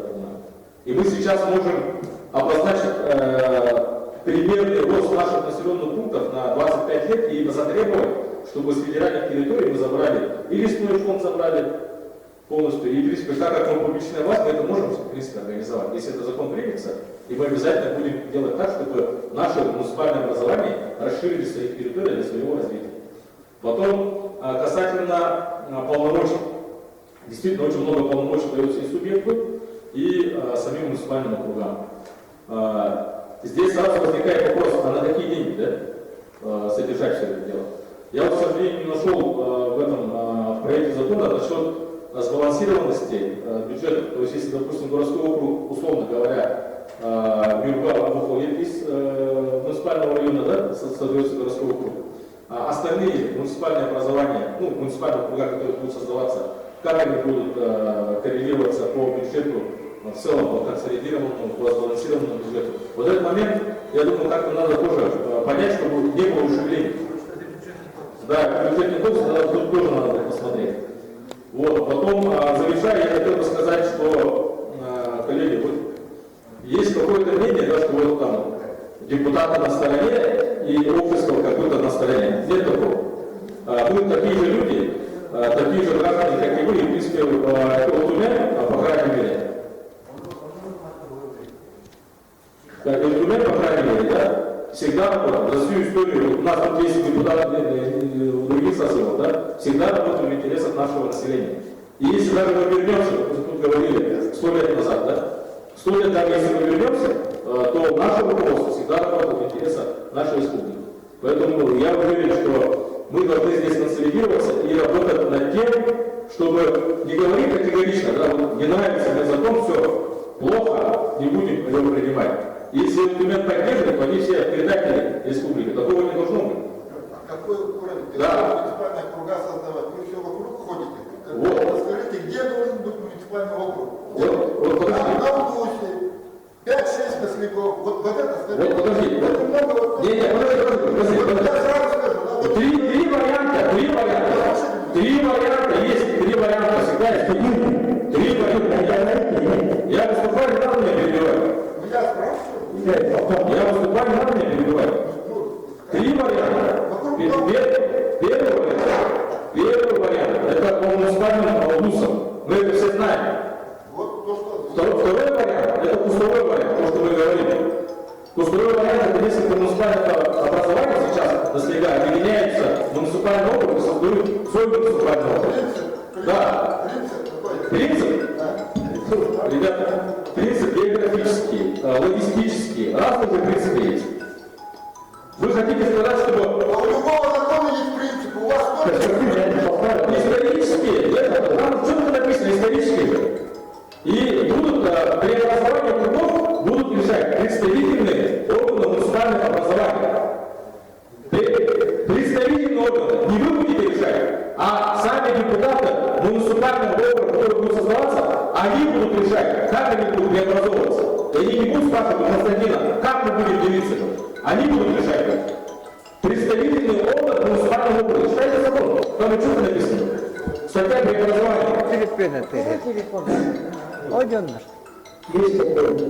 И завершая, да, я бы хотел сказать следующее. То, что закон принимается, и, в принципе, ребята тут тоже сказали, да, он будет принят закон. Я здесь, как бы, даже никаких сомнений нет. Почему? Потому что другие регионы поддерживают одноуровневую систему. Поддерживают. Да. Второе. Мое отношение к местным органам государственной власти. У нас был закон, который отменен. Но я считаю, что в последующем местные органы государственной власти обязательно появятся. Обязательно. И мы сейчас должны думать над тем, что вот как бы не бороться с этим, а как нам сделать, организовать так, чтобы местные органы власти появились, и чтобы мы усилили наше присутствие на всей нашей территории. И то, что муниципальное округа не является административной территориальностью, тоже является одной из панацеи того, что там боялись, да, вот пустой округ появится, там разделение будет. Не будет такого разделения. Территория республики, она защищена Конституцией Российской Федерации. Еще подумал. Как это еще потом? 45-я статья. Там что-то написано. Территория Российской Федерации состоит из территории субъектов Российской Федерации. В этом субъекте... Где субъект наш? Где ему не выделили? Административно-территориальная единица, она незыблема для республики. Только в инструкции написано, и в самом деле нет. Вот это решили. И я считаю, все-таки, что мы должны концептуально поддержать данный законопроект, концептуально, о том, что да, мы действительно переходим. Для того, чтобы наш регион, все, которые идут замечания, во втором чтении, чтобы мы ввели. Если мы этого не сделаем, у нас будут проблемы. Да, чтобы мы имели право вносить поправки во втором чтении данного законопроекта. И не надо говорить, что если Кришнафонд поддерживает данный законопроект, то он передает муниципальное образование, он передает главное население, он передает всех депутатов, улусных там и так далее. Нет такого. Я за вас. И за вас буду работать. Пока вы будете Сахатранснефтегаз. Спасибо. Так, значит, спасибо за такой темперамент, Константин. Вот я бы хотел, значит, сказать свое мнение по этому закону. Да. Мы все знаем, что 131 закон был принят в 2006 году и прошло всего 16 лет. Вот за это время, значит, 131 закон, он не идеальный, значит, но переход к тому, чтобы как-то привыкнуть к тем условиям, которые были созданы 131 законом, это достаточно времени прошло. И сейчас уже, значит, закон о публичной власти, то есть новый закон, который дает, скажем, другие рамки и другие условия для дальнейшего развития. Это, конечно, значит, многие его воспринимают, естественно, в штыки. В том числе в каких-то статьях я тоже, в принципе, не согласен с этим законом, да? Но я согласен с мнением депутатов, и здесь высказали, значит, еще другие люди, да, о том, что закон, безусловно, с нашего согласия, одобрением будет принят. Поэтому тут надо будет искать,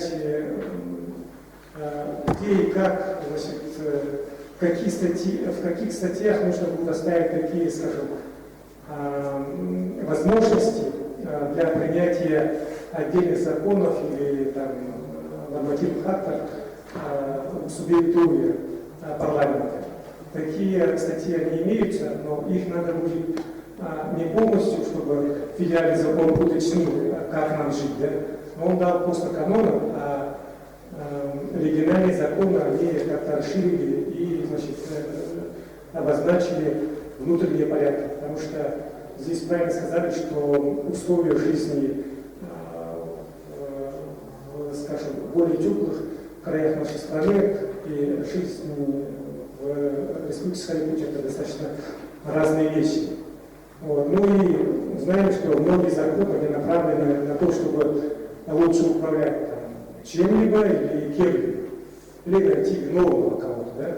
Поэтому если этот закон, значит, оставляет или расширяет на то, чтобы обвинить или найти крайнего только главу там, поселения, да, или там, главу или там, старосту или кого-то, да, то возможно ли здесь еще провести отдельное уточнение по этим направлениям. Вот это как раз Анна Владимировна обозначила и сказала, да, вот там две статьи как раз дающие вот, ну, как бы размытые, а это как раз вот тот хлеб, когда уже будут всегда находить виновных и всегда будут наказывать глав.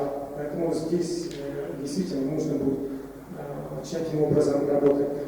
И мне кажется, еще главный вопрос это вот имущество, земли и финансирование тех полномочий, которые будут переданы муниципальным поселениям, образованием. Да.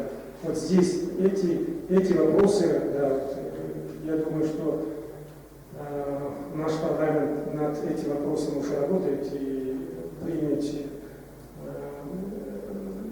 свои коррективы. Да. Я думаю, что основные вот, контур районов последние, они не должны тронуться, это первое. Второе, это имущество, те имущества, которые имеют муниципальное образование или поселение, да, вот с ними как и вот и финансирование тех полномочий, которые будут передаваться. А то у нас мы все в России живем, всегда передаются полномочия без денег. И бедные главы уже начинают искать эти деньги. Вот. Мне кажется, на эти вопросы надо будет заострять внимание. И, кстати, этот закон, да, вот, новый закон, да, он, в принципе, как-то вот в большей степени, ну, как в большей степени, вот, немножко похож еще и с японской системой самоуправления. Вот. Ну, естественно, со своими российскими окрасками, поэтому тут надо будет всех выслушать и ускорить, потому что мы просто теряем время. Нас никто слушать не будет, что надо там, еще удлинить, еще дайте время, еще мы подумаем. Такого времени просто не дадут. Просто их не будет. У меня все. На второй вопрос Иван Иванович. Так. Bu departament araştırmalarından bu konuda ülke yoksullarından bu konu parayla takılanlarda bugün bana kesinlikle üyelerinden aldılar, bayandan aldılar, koyuyorlar. Она говорит, то, что все выступающие, он член, здесь выступающие в общем, одобряет закон, да, все равно, как другие закон примут, это все мы понимаем, но все же в части, содержательной части закона мы переговорили, и в районах уже провели очень много совещаний. Мы знаем, что в Верхнеуфимском курсе прошло, да? В Верхнеуфимском районе прошли такие совещания глав и депутатов, да, в Верхнеуфимской группе, да, в Горно, Нанском, Хамагате, Хангаласском, Амгинском, Шарапчинском сегодня провели, Татинском сегодня провели, в Мегино-Кангаласском районе, да, вот и через дистанционные средства переговорили с Верхоянским и Кагайскими улицами, по-разному там числе председателей Райсовета, депутаты Райсовета. Собрали тем самым очень много предложений и мыслей по вопросам по данному законопроекту. Основные моменты сегодня здесь я оговорил. Надо отметить. Так, там больше вопросов стоят именно формирование самого муниципального округа. Там конкретно черным по белому написано в проекте, то, что округа создаются именно в рамках пределов района. Территории все, охватывая всю территорию района. Так, вот этот момент в основном уточняют именно выборность. Есть мнение, что мы решаем право нашего населения как бы прямых выборов, но это они же сами объясняют тем, что это не так,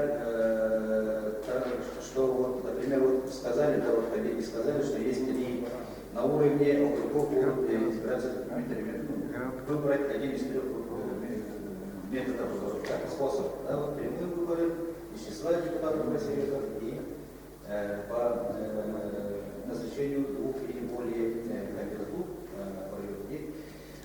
И большинство из тех вышеназванных районов, которые нам удалось посчастливить участие, больше говорят о своих прямых главных округов. Пока тенденция идет к этому, то что не будут мешать свои жители от такого права выбора. И этот момент мы тоже будем придерживаться, так считаю. Да, ну и там подразумевается тоже, что именно депутаты райсоветов, там вообще даже вариантов нет, они избираются тоже прямыми выборами на выборах. Соответственно, депутаты Госсобрания и наше высшее руководство и ДАФА избираются тоже прямыми выборами.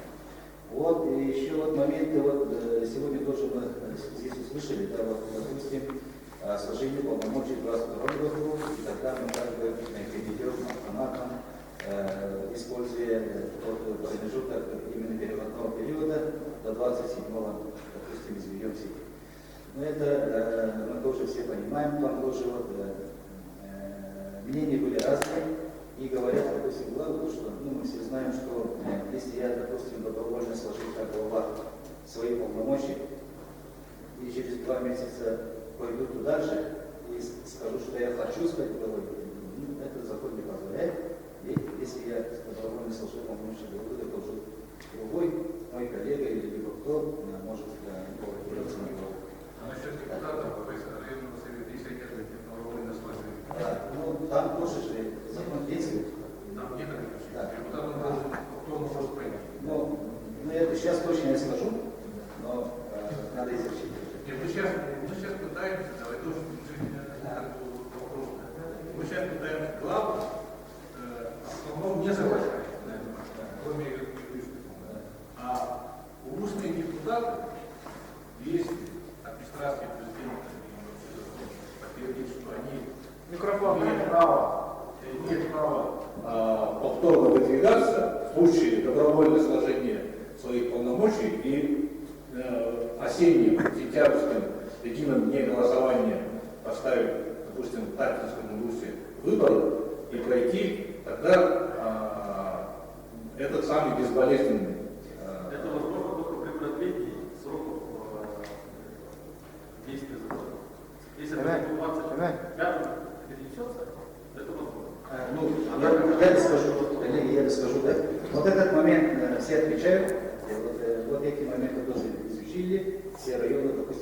те, которые мы с ними говорили. Да? В плане того, что, допустим, мы все люди здесь сидящие, которые вот сказали, уже коллеги, все прочитали этот закон вдоль и поперек, и понимаем, что этот закон, эти моменты привязаны к районному совету. То есть полномочия заканчиваются тем моментом, когда, вот, допустим, полномочия райсовета заканчиваются. У нас в республике в этом году, в 2022 году, 6 районов заканчиваются полномочия районных советов. В следующем году 22 района. Да, в 23 году, то есть 22 района районного совета слагаются полномочия. С исключением срока. С исключением своего срока. Поэтому в течение, вот как говорится, то, что в проекте, да, допустим, в течение 23-го уже выборы на муниципальное образование уже не будет. Да, не говорится об этом. Да, вот, до этого, значит, они до сложения своих полномочий должны будут подготовить все вот те моменты, которые мы здесь говорили, и говорили районы, да, такие моменты, ну, опасные моменты, интересные моменты и нужные моменты, вот это все мы должны сделать, и в 2023 году они уже должны будут подготовить вот эти районы, которые сложены в 2023 году в связи с истечением срока, и уже избраться депутатами округа. Вот с этого момента главы поселений, у которых еще не закончится срок своих полномочий, они уже слагают свои полномочия. И уже будут назначаться уже, ну, по той схеме, которую мы уже определили, да? Вот этим республиканским законом, вот вы, наверное, заметили, ну, как всегда закон бывает, то, что там очень много слов, как правило, да, подразумевается. Но это все моменты, которые должны будем решать мы сами. У себя в регионе должны решить вот эти моменты, отточить до такого уровня, чтобы ну, вся работа шла в виде республиканского закона. И вот проект, допустим, очень много вопросов насчет наших сел. Да? Как муниципальное образование их не будет, но села останутся. Села останутся, и руководитель, допустим, ну, утрированно скажем, да, администрации села, там тоже может, там же тоже оговорено в этой статье, то, что это может быть администрация села. Да, там не говорится одного того, что там будет правило или что-то там, как правило или подразумевает. Ну, неважно. Да? То есть руководитель данной администрации, данного села будет муниципальной должности. Это тоже оговорено. И волнует глав вопрос именно те, которые сейчас работают в администрации. Как муниципальные должности. Да? Те же специалисты, да, заместители. Ну, там, как правило, официальных людей с муниципальной должностью не так уж и много. Вот эти моменты, вот структуру руководства этого села и управы, да, будем определять тоже мы сами. То есть на региональном уровне, то есть депутаты округа, довольно иного округа, это все дело сделали, да, с учетом всех законов, подзаконных актов и так далее, и уже делают предложение госсобрания утверждает, и с этого момента уже проходит уже округа, муниципальные округа. Да. Так, ну тут закон тоже прямо говорит, что как бы пустовое, да, несколько поселений с группами объединений там не подразумевает.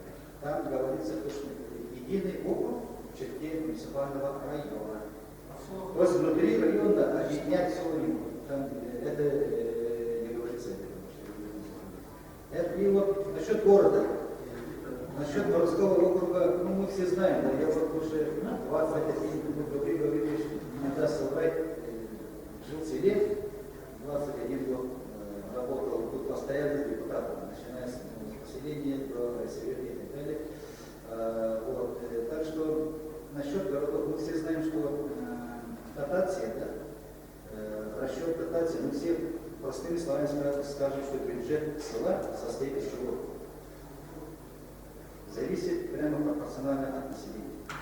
Также от населения. Допустим, тот же Липинский район, я тоже свое мнение говорю, как город, как муниципальный городской округ отделится от своего района, то есть оставшиеся те поселения, несколько штук, они должны будут преобразовывать в муниципальный округ. Ну и по численности населения, естественно, город плотнее будет, да, и весь бюджет, ну, львиная доля бюджета будет в городе, и что остается этим поселением? Они просто-напросто исчезнут. Вот поэтому надо создавать округа именно на пределах границы целостного района. И чтобы никого делить мысль поняли. Вот в таком плане и еще что, о чем больше волнуются наши районы, да, районы. Ну, вкратце, если так, ну, моментов очень много, да, очень много предложений, и мы все понимаем, что в первом чтении мы все тут согласились, что закон сегодня принят, а до второго чтения у нас есть шансы, вот как Павел Валерьевич сказал, отметил, да, допустим, если мы в первом чтении, как регион, будем против данного законопроекта, то от нашего государственного собрания не будет возможности вносить какие-либо предложения. Так, законопроект туда в Госдуму никак не может. А если мы в первом чтении согласимся, то вот концептуально, если согласимся, ко второму чтению мы как регион можем уже вносить свои предложения, законопроекты и так далее, объединив и общественность, и действующих глав, и депутатов, и районных, и поселений, и всех на свете, и отточить свои такие предложения уже можем направлять и добиваться каких-либо изменений в данном законопроекте. А потом, после, конечно, естественно, нам надо будет принять очень много собственных законов на основе этого закона, да, будут кардинальные изменения всего, буквально начиная с расчета дотации, заканчивая мелких полномочий, которые, ну, простых полномочий, которые сейчас уже все лето идут. Вот эти моменты я хотел вот отметить. Так что вот сейчас уже все думают, и вот на днях до 14 числа у нас будет уже даже расширенное заседание постоянных комитетов Государственного собрания. До этого мы должны постараться собрать все предложения от общественности, главное, как уже сказал, и потом уже вот в понедельник, да, планируется сессия Государственного собрания. А дальше вот эти предложения, вопросы, они очень актуальны. Мы их будем использовать дальше уже при внедрении закона регионального уровня. Иван Иванович, можно вопрос? Так, допустим, что вот завтра Намский район, откуда тут у нас, уважаемый Гаврилович Мечников, допустим, да, совершает революцию таким образом. Значит, они рассыпаются где-то, ну, допустим, 5 на 5 округов, будущих муниципальных округов. Они, значит, единогласно приходят к этому решению. Намское село Намское тоже отдельно становится там вместе с Хамагаткой и с кем-то тоже муниципальным округом предлагают. И вот они решают принять такое, значит, решение. Что вы, закон же позволяет им уйти в округа? Почему? Не позволяет. Почему? Там не позволяет. Закон конкретно, да, статья 88, там конкретно говорится, что объединение муниципальных округов, районов или муниципалитетов. Вы не правы, Иван Иванович, я вам скажу. Билинги законунан муниципальный округ Я имею в виду по 131, я говорю завтра, то есть до 23 года, до 1 января. Вот. Почему?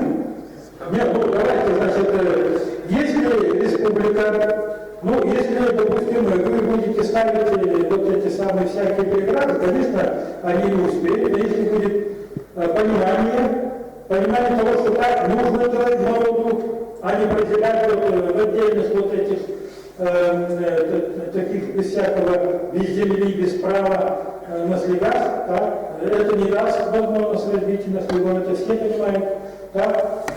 И будет ждать там 23 год, потом, значит, как вы говорите, по 88 статье пойдут, это будет неправильно, поэтому люди решат, использовать 131 закон и завтра решать. То есть какое будет отношение руководства республики к такому процессу. Вот. Это, мы считаем, что это будет спасение всего. Я, например, так считаю. Это моя личная точка зрения. За все руководство республики я не скажу, но в таком случае, допустим, 131 закон, вы правильно заметили, подразумевает и пока еще действует. Да, если не будет мешать депутату... Там же это оговорено тоже. Вот, допустим, там для создания муниципального округа при действующем 131 законе должно быть согласие всех депутатов, представителей органов, всех поселений муниципального. Ну, большинство. Нет, там кроме одного всех. Да, против может быть только одно поселение. Да, да, и все должны согласиться. Все согласились. Да, но даже если все согласились, если все согласились, тогда закон не возбраняется. 131 так что ли? Согласен. Согласен. Так же прописано. Нет, давайте. Согласен, не согласен, нет.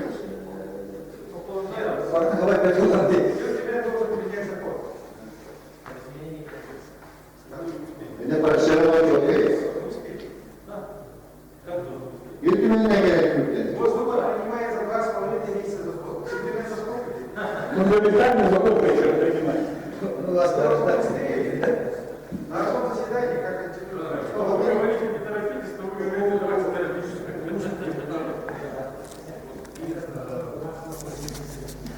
Решение о сложении полномочий.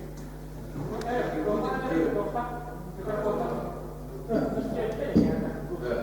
Значит, у меня вопрос все-таки я возвращаюсь к этому вопросу, да, потому что сейчас на практике этот вопрос прорабатывается некоторых ВУЗов, когда глава не хочет уходить досрочно на ставку, чтобы инициировать новые выборы, да, успеть до 23 года. А устные депутаты могут ли принять решение о досрочном сложении полномочий, и это приведет ли к отставке главы и синхронизированным выборам, потому что в законе, в законопроекте есть слова о синхронизации этих двух органов, представительного и исполнительного.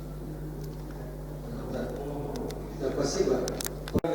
Да, они синхронизированы по проекту. Допустим, если закончится полномочия районного совета, соответственно, все теряет свои полномочия. И назначается уже новое назначение, новые выборы главы и так далее. Но пока действует старый закон, да, там где получается, и если даже вот сейчас распустится районный совет делится, глава района все равно останется. Когда новых ворот не будет. Не намечается. Да. Но это юридическая коллизия между двумя 131 и законом новым законопроектом. Кстати говоря, если глава будет как депутат, его снимут, то депутат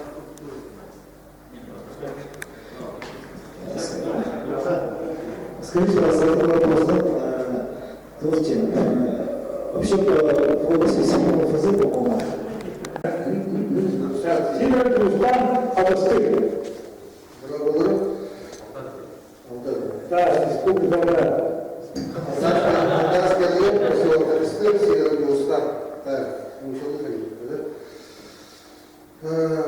Ну,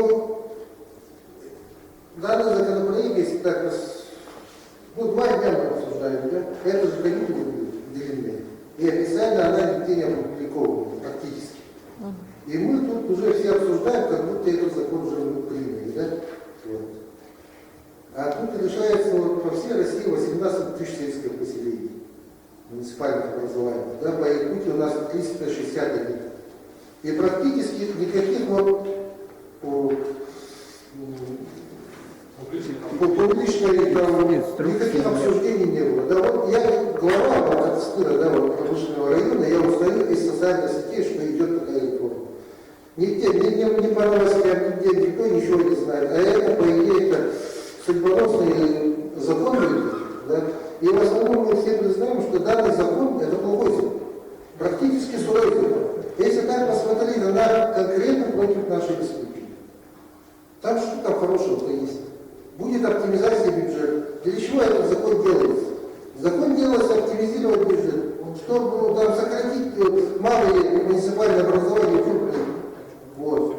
И сегодня вот те люди, которые живут отдаленно в крайнем севере, да, мы, например, вот тот поселок, который живет в промышленном районе, да, ну, создадут Алданский район, Мы вот 13 лет не имеем своего депутата, да, в районном совете депутатов, и вот выбора мы не проходим, потому что мы представляем 3% коренное населения. 13 лет мы не имеем депутата в районном совете депутатов. И сегодня вот округ создадут, ну, на следующем году, Алданский округ. И у нас будет управа, как говорят вот, депутаты. У управы не будет бюджета. Как мы будем работать? Будет назначение, говорят, управляющих станций. Мы в Молдавии, конечно, вот, некоторые депутаты говорят, что это как мы будем бороться с клановой системой, засильем в поселках, да, где вот родственник на родственника, и главное назначают, у кого больше друзей, у кого больше знакомых, родственников, вот те становятся главными. А не получится ли наоборот, что родственники головы, друзья друзей будут назначаться управляющими населенных пунктов? Тут тоже двойные стандарты получается. И те люди, которые конкретно пользуются авторитетом, уважением среди населения, которые могут знать изнутри вопросы населенных пунктов, они не пройдут, потому что, может быть, они не нравятся действующему главе округа. И все-таки, я не знаю, вот, такой закон, я вот не понимаю, вот, партию, да, Единая Россия, депутатов. Мы все, как бы, даже не считали этот закон, мы уже согласны, как бы, все проголосуют, наверное. А по факту, поскольку депутатов, из 70 депутатов, сколько депутатов прошли вот это, 226 лет? Все. Не все. Я вот, просто времени нет, вот, понять все это. Многие вот даже руководители госструктур не понимают, что вот этот закон, и мы собираемся голосовать. Ну скажем, следующий закон будет прыгать с обрыва или как-то, ну что, все идем ходим, или это делаем, или как, или отказываемся от субъекта республики. Ну это все-таки, мы же республика национальная, законодательное право, инициатива, и как-то надо все-таки отстаивать статус республики. Перед выборами, когда вот выборы проходили, перед тремя Госдуму, не было же таких лозунгов, что будет сокращение населенного пункта, будет укрупнение, у вас, у жителей поселения будет право, представительного права органов власти. Голова же это представитель народа получается, да? И когда вот вместо нас будут, вместо избранных глав будут назначаться управляющие старосты, и это кардинально неправильно. И, конечно, это план А, вот как бы, я говорю, вот, если пройдет, тогда надо уже обсуждать конкретно в республике с нашими депутатами, надо работать внутри этого закона. Ну, всем, что предлагает, например, Москва, депутаты, а в Единой России все они плохие. Есть нормальные депутаты, которые конкретно ради процветания республики, ради процветания, да. И есть такие депутаты, которые конкретно, вот тот же Бурмаков, да, который, вот, а мы живем. Депутаты, большинство Единой России поддержало этот закон по собакам, да? А мы живем этими законами. Единогласно проголосовали. Пенсионная реформа, закон, мусорная политика реформа, да? Мы же живем этим. И почему вот каждый раз мы должны какой-то вот молодой политик хочет там прославиться на всю Россию, какую-то законодательную сеть где-то находит, не пугает, а мы все поддерживаем. Мы же все-таки 70% населения, 80% населения поддерживают партию Единой России. И когда вот все-таки у населения надо спрашивать мнение, и раз такие меры, вот такие законы принимаются, надо обсуждать реформу. Почему вот только в социальных сетях информации нет такого публичного обсуждения? В Москве 32% Единой России. Ну, это я по России говорю, по России.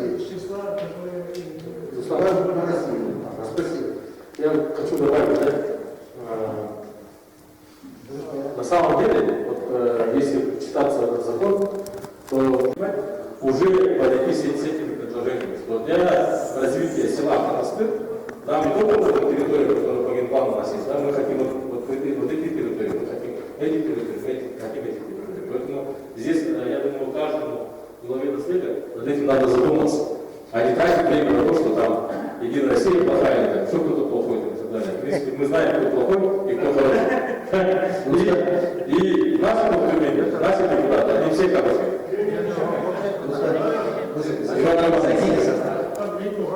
Давайте мы правильно поправки свои студенческие, но у нас же есть в Госдуме 5 представителей, в Совете Федерации 3, да? 8 людей работает в парламенте. Почему через них мы не можем отправить наши предложения, а пусть Ультимет свою позицию выскажет, что он против этого законопроекта. Потому что наша страна большая, неправильные законы людей убивают, а вот этот закон, он вообще сотни тысяч людей убьет. Потому что будет активизация сел, вот, и сами знаете. Мы не должны это поддерживать вообще. Почему вы декларативно отмечаете, что сразу будет сокращение, сразу будет... Сейчас не сокращение. Сейчас не сокращает. Вы же знаете. Все у нас сейчас корейский муниципальное образование В нашей республике мы сохранили малокомплектные школы. В нашей республике мы открываем хабы. В нашей республике наши населенные пункты. Хабы открываете, а мы еще открываем. Я сейчас говорю, потому что у нас школы строятся, детские сады строятся, да? Это за счет республики все строится. Не за счет... Александр, вопрос я Я вам задал вопрос. Я сейчас хочу ответить.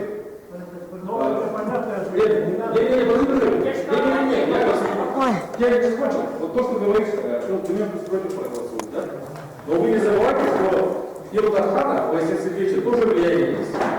И если у нас разночтения пойдут от Илдумена и от Илдархана, да, допустим, Илдумен не поддерживает, а Илдархан поддерживает, то это будет считаться, вот Михаил Семенович поддерживает меня, это будет считаться, что мнение и региона не выражено, так? Мнение региона не выражено. Против закона, а это представители, вы депутаты. Я еще раз повторяю, мнение, если рассмотрение идет исполнительной власти региона и законодательной, значит мнение региона не выражено. Не выражено. Но будет выражаться через депутатов Госдумы. Не выражено. Давайте, хочу задавать вопрос. Успокоимся. Да? А? Вопрос хочу задавать. Тимиха. Александр Игнатьевич. Вот, подождите. Ага. Значит, давайте мы сейчас официальную часть завершим и перейдем, прежде чем это назначаемым главой администрации, имеющим соответствующий аппарат и материально-техническое обеспечение, а также представительный орган. Но это то же самое, что сейчас есть. Что это назвать государственной властью. Если проводить аналогию с терминологией проекта ФЗ, проекта ФЗ 131 полнусная космация, это просто, по сути, территориальный орган государственной власти республики. Полномочия государственной администрации. Вся работа с муниципальными округами УРУСа делегируемая правительством республики. Этого там много. Образование, там культура, здравоохранение и так далее. Организация снабжения электричеством, теплом, газом, топливом населения УРУС-района. Второе. Координация и контроль УРУСных районных органов государственной власти и республиканских предприятий и учреждений. Полномочия представительных органов государственной власти УРУСа района должно быть утверждение программы и планов социально-экономического развития территории, принятие участия в реализации республиканских региональных программ социально-экономического развития, установление границ наследия сел, поселков, родовых общин по согласованию с соответствующими местными органами власти на основе законов Республики Саха-Якутия. Тогда многие, если мы сумеем это сделать, многие проблемы будут сняты абсолютно. И значит, так же, как вот, практически так же наследя, которые имеют сейчас и являются муниципальными образованиями, в целом они будут муниципальными округами и дальше, значит, жить и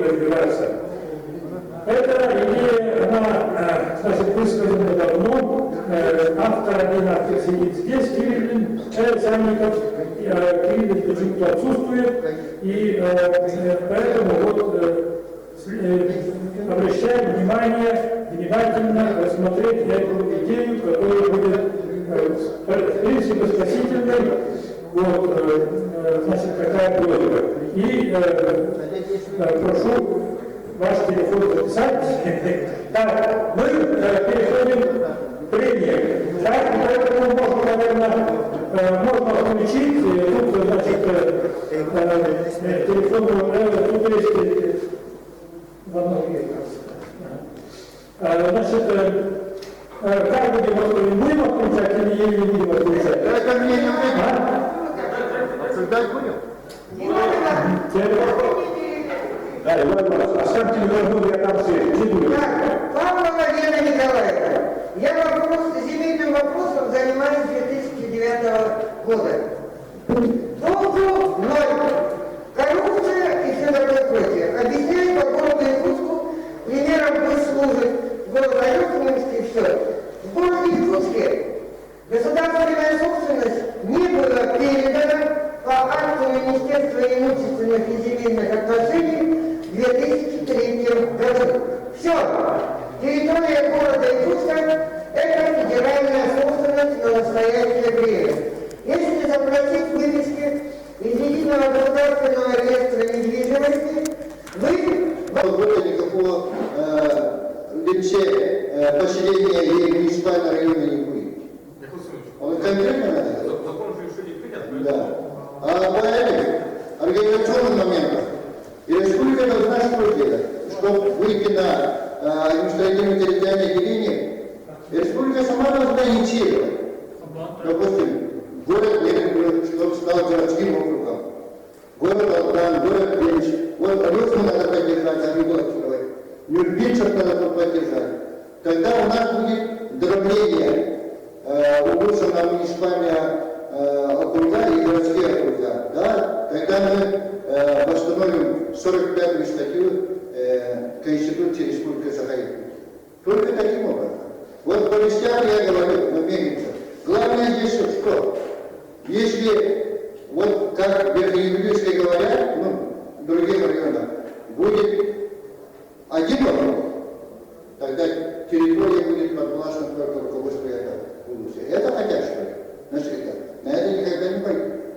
Поэтому, по мере когда я говорю, наш регион говорил, вы не должны объединиться, создавать одну структуру с десятком. Они проводят ваши земли, мероприятия жемчужинские.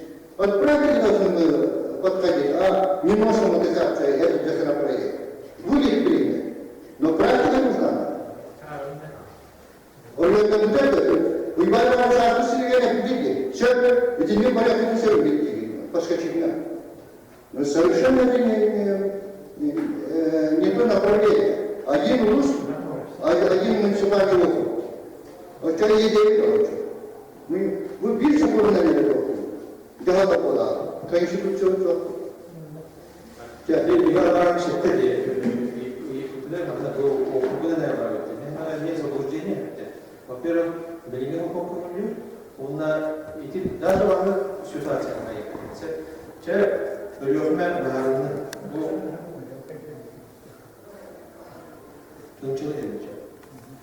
если вот, допустим, вот как Валюшкин говорит, представим ситуацию, они захотели выделиться округ, другие там образовались, или, примерно, Павел Валерьевич говорит, вы не успеете, мы закон долго принимаем в этом году, в общем, будут мешать. Тогда в следующем году они уже будут преобразовываться, как полномочия представительных органов будут заканчивать, то будет создаваться новый. Через 25 году мы получим 35 округов. Уже совершится, да, закончится. Но даже в этом случае, во-первых, федеральное законодательство это дает науку субъектам. В федеральном законе не говорится, что вы только по району там создаваете на 30 тысяч округов. Этого нет. Это и даже в этом случае, Павлович, я закончу, закон позволяет, уже действующий новый закон позволяет уже преобразовываться. Вот через 2-3 года, 5 лет республика скажет, да, вы совершили ошибку. Все-таки надо было по 2-3.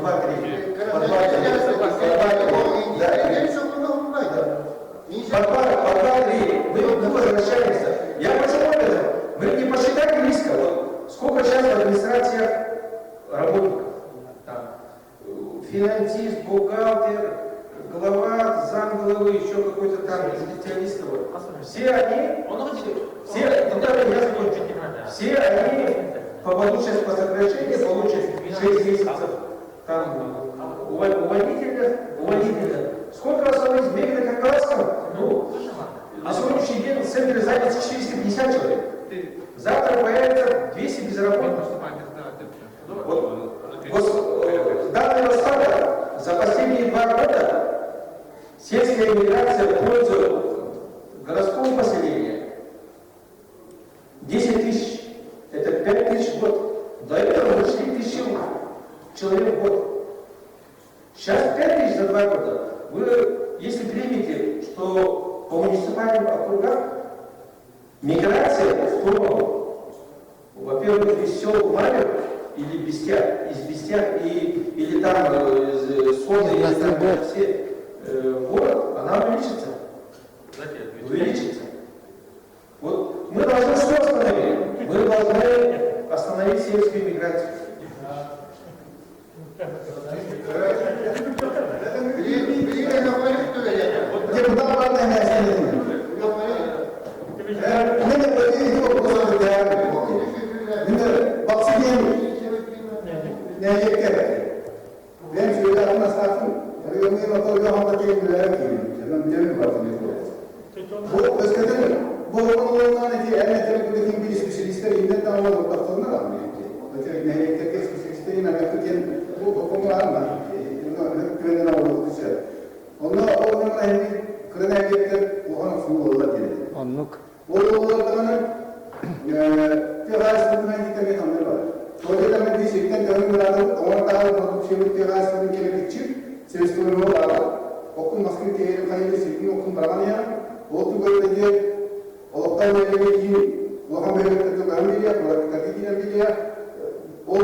Депутат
Ona Pavel Valerievich, o konuluğundan kelin könleri killer yakbeten это фантастика.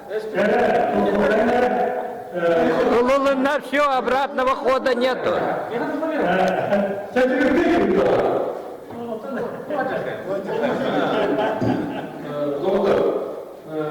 Деньги и мы же не говорим, что это неправильно.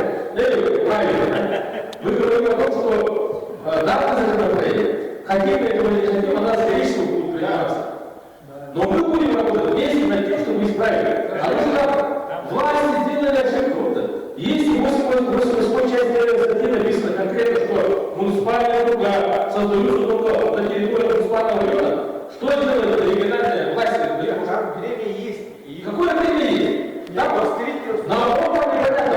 Я со своей стороны буду вносить изменения, чтобы перенести окраине в Севере введение данного законопроекта. Я это сделаю. Я буду вносить от себя. Если, да, до 25-го, до 26-го, начало года, чтобы можно было избраться, сохранить духовную систему, подготовиться 4-5 лет, я это сделаю. Но если это не примется, то, соответственно, тут региональная власть. И не исправится плюс 88. Павел прав, потому что форма организации местного самоуправления в соответствии с федеральным законом. Естественно. Но там еще надо ставить вопрос о повышении полномочий и передаче полномочий субъектов. Выбору только надо. На виды местного самоуправления?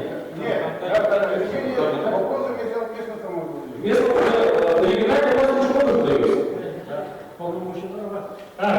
Уважаемые участники, на этой высокой ноте, так сказать, горячих обсуждений, значит, завершим наше собрание общественности по законопроекту Кришеса Крашенинникова о местном самоуправлении. Так, ну и благодарим всех за активное участие. Значит, документы, которые, значит, по итогам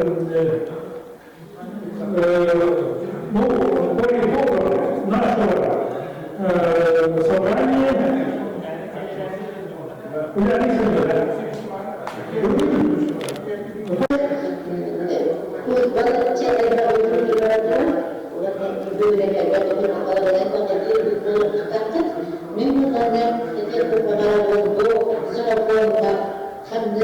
превентивной меры он находится в социальном последствии судебных вопросов. Ну,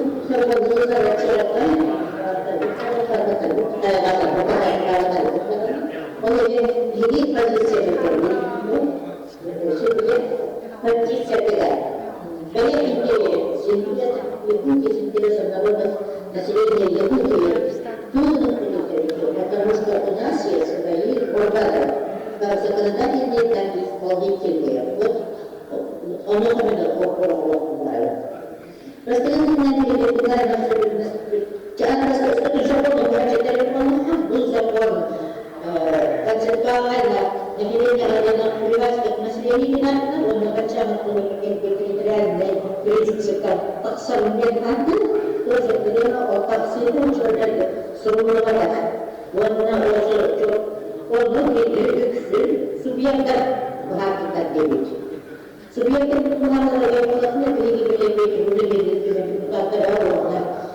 общественного функционирования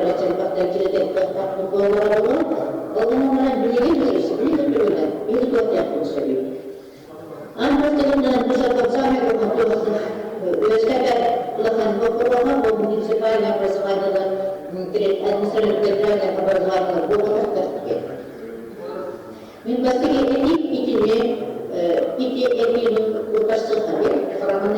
это наша принципиальная позиция, двухуровневая система, вот надо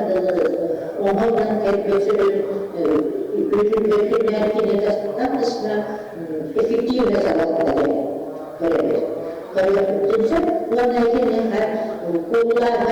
Типа того, что один раз платно, один раз сильно как-то тут ребята достойная работа, которую надо я не видел, тут много надо. Конечно, разговаривать, но не без этого, но выходить на уровень, потому что у нас планово остались какие-то элементы, неправовые или объекты, первое, самое важное, я считаю, мы должны позитивно строить свое население и развитие нашего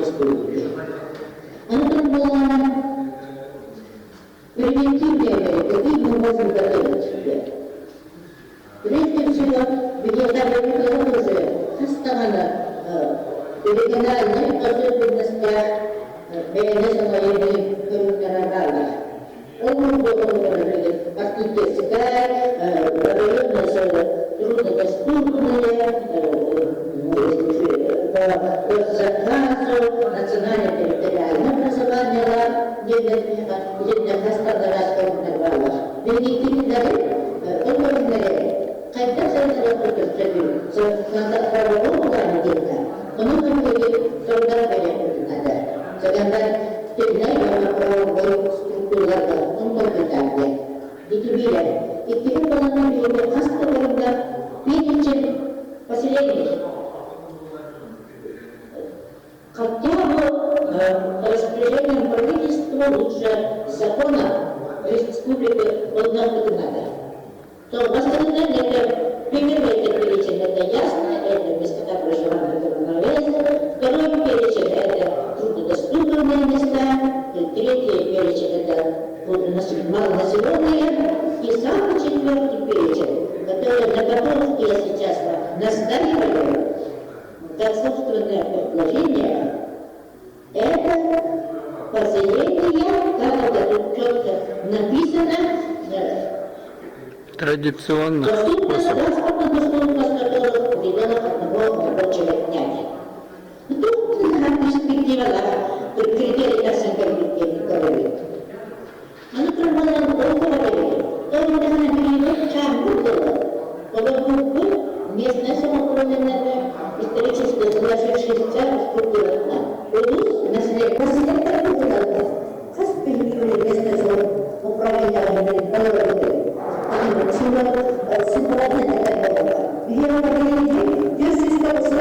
муниципальное поселение.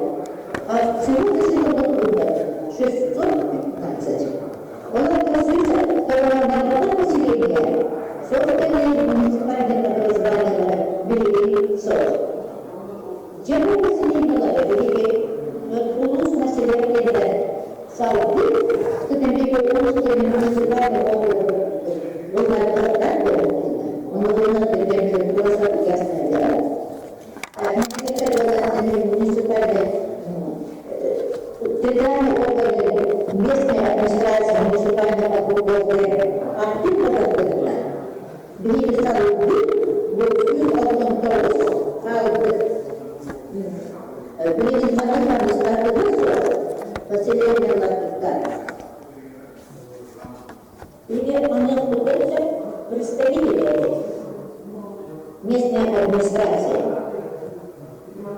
Вот, видите, как мы говорим, то они как видимо, структура так определена, а это возможно по этому закону. Что вы видите, одного уровня это будет Тугала, сама полиция будет. Сюжет Тугала, население Сайдар заставили.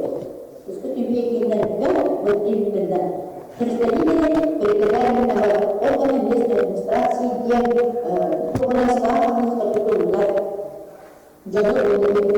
должности она переходила. Перечень поселений законодательным трудом на уровне основных правительства это на лунородного. В этом написано, что это невозможность левать пользу нашего населения. Вот. Подчеркните ногами надо работать так, и не должны такие должны быть, чтобы были структурные территориальные органы местной администрации, вот оно надо работать. Или говорить, хотя как я вот так советую. Потому что территориальные органы местной администрации это муниципальное финансирование. А это низкий уровень, низкий, самый, последний, самый народный, можно сказать, уровень Владимира Видимо, муниципальное поселение на год. evinden kasıtlanacak. Bir gün 509'da 695'te. Şimdi bir 695'te daha ne? İlgili beğeni sanırlar, kılavuz bir savaşçılar, sayılarlardan İngiliz kalır. Bu ne tarihinde bunu kırpıyor? Ona bazı sayılarında düzleri sırtıyla onlar başında istikrarlar çıkar. Tengari lokan bağırıyor bunlar. Sampai sering Türk ettiğinde bilanlar bu sesane последствия pindah satu standar. Itu kan dilakukan keluarga, keluarga itu setiap kata standar boleh saya tidak идет очень быстро, разными способами смена поколений. Поколение так сценарий, он само поколение kita lihat jadi sekarang imенно ekonomikan pada belas sistem juga offshore terhadap. Kalau terlihat di serasu semuanya terkesan duplikasi. Kita terlihat untuk mulai di mana ada. Orang pakai kecuali di Colorado. Soalnya serasu IO kalau dimulai bukan mahal untuk konfliknya situasi ukuran baru, sangat baru, belas struktur ada ikide kayak ini jangan kasar global, soalnya kasar global sangat mirip Jakarta, sangat global lagi. Boleh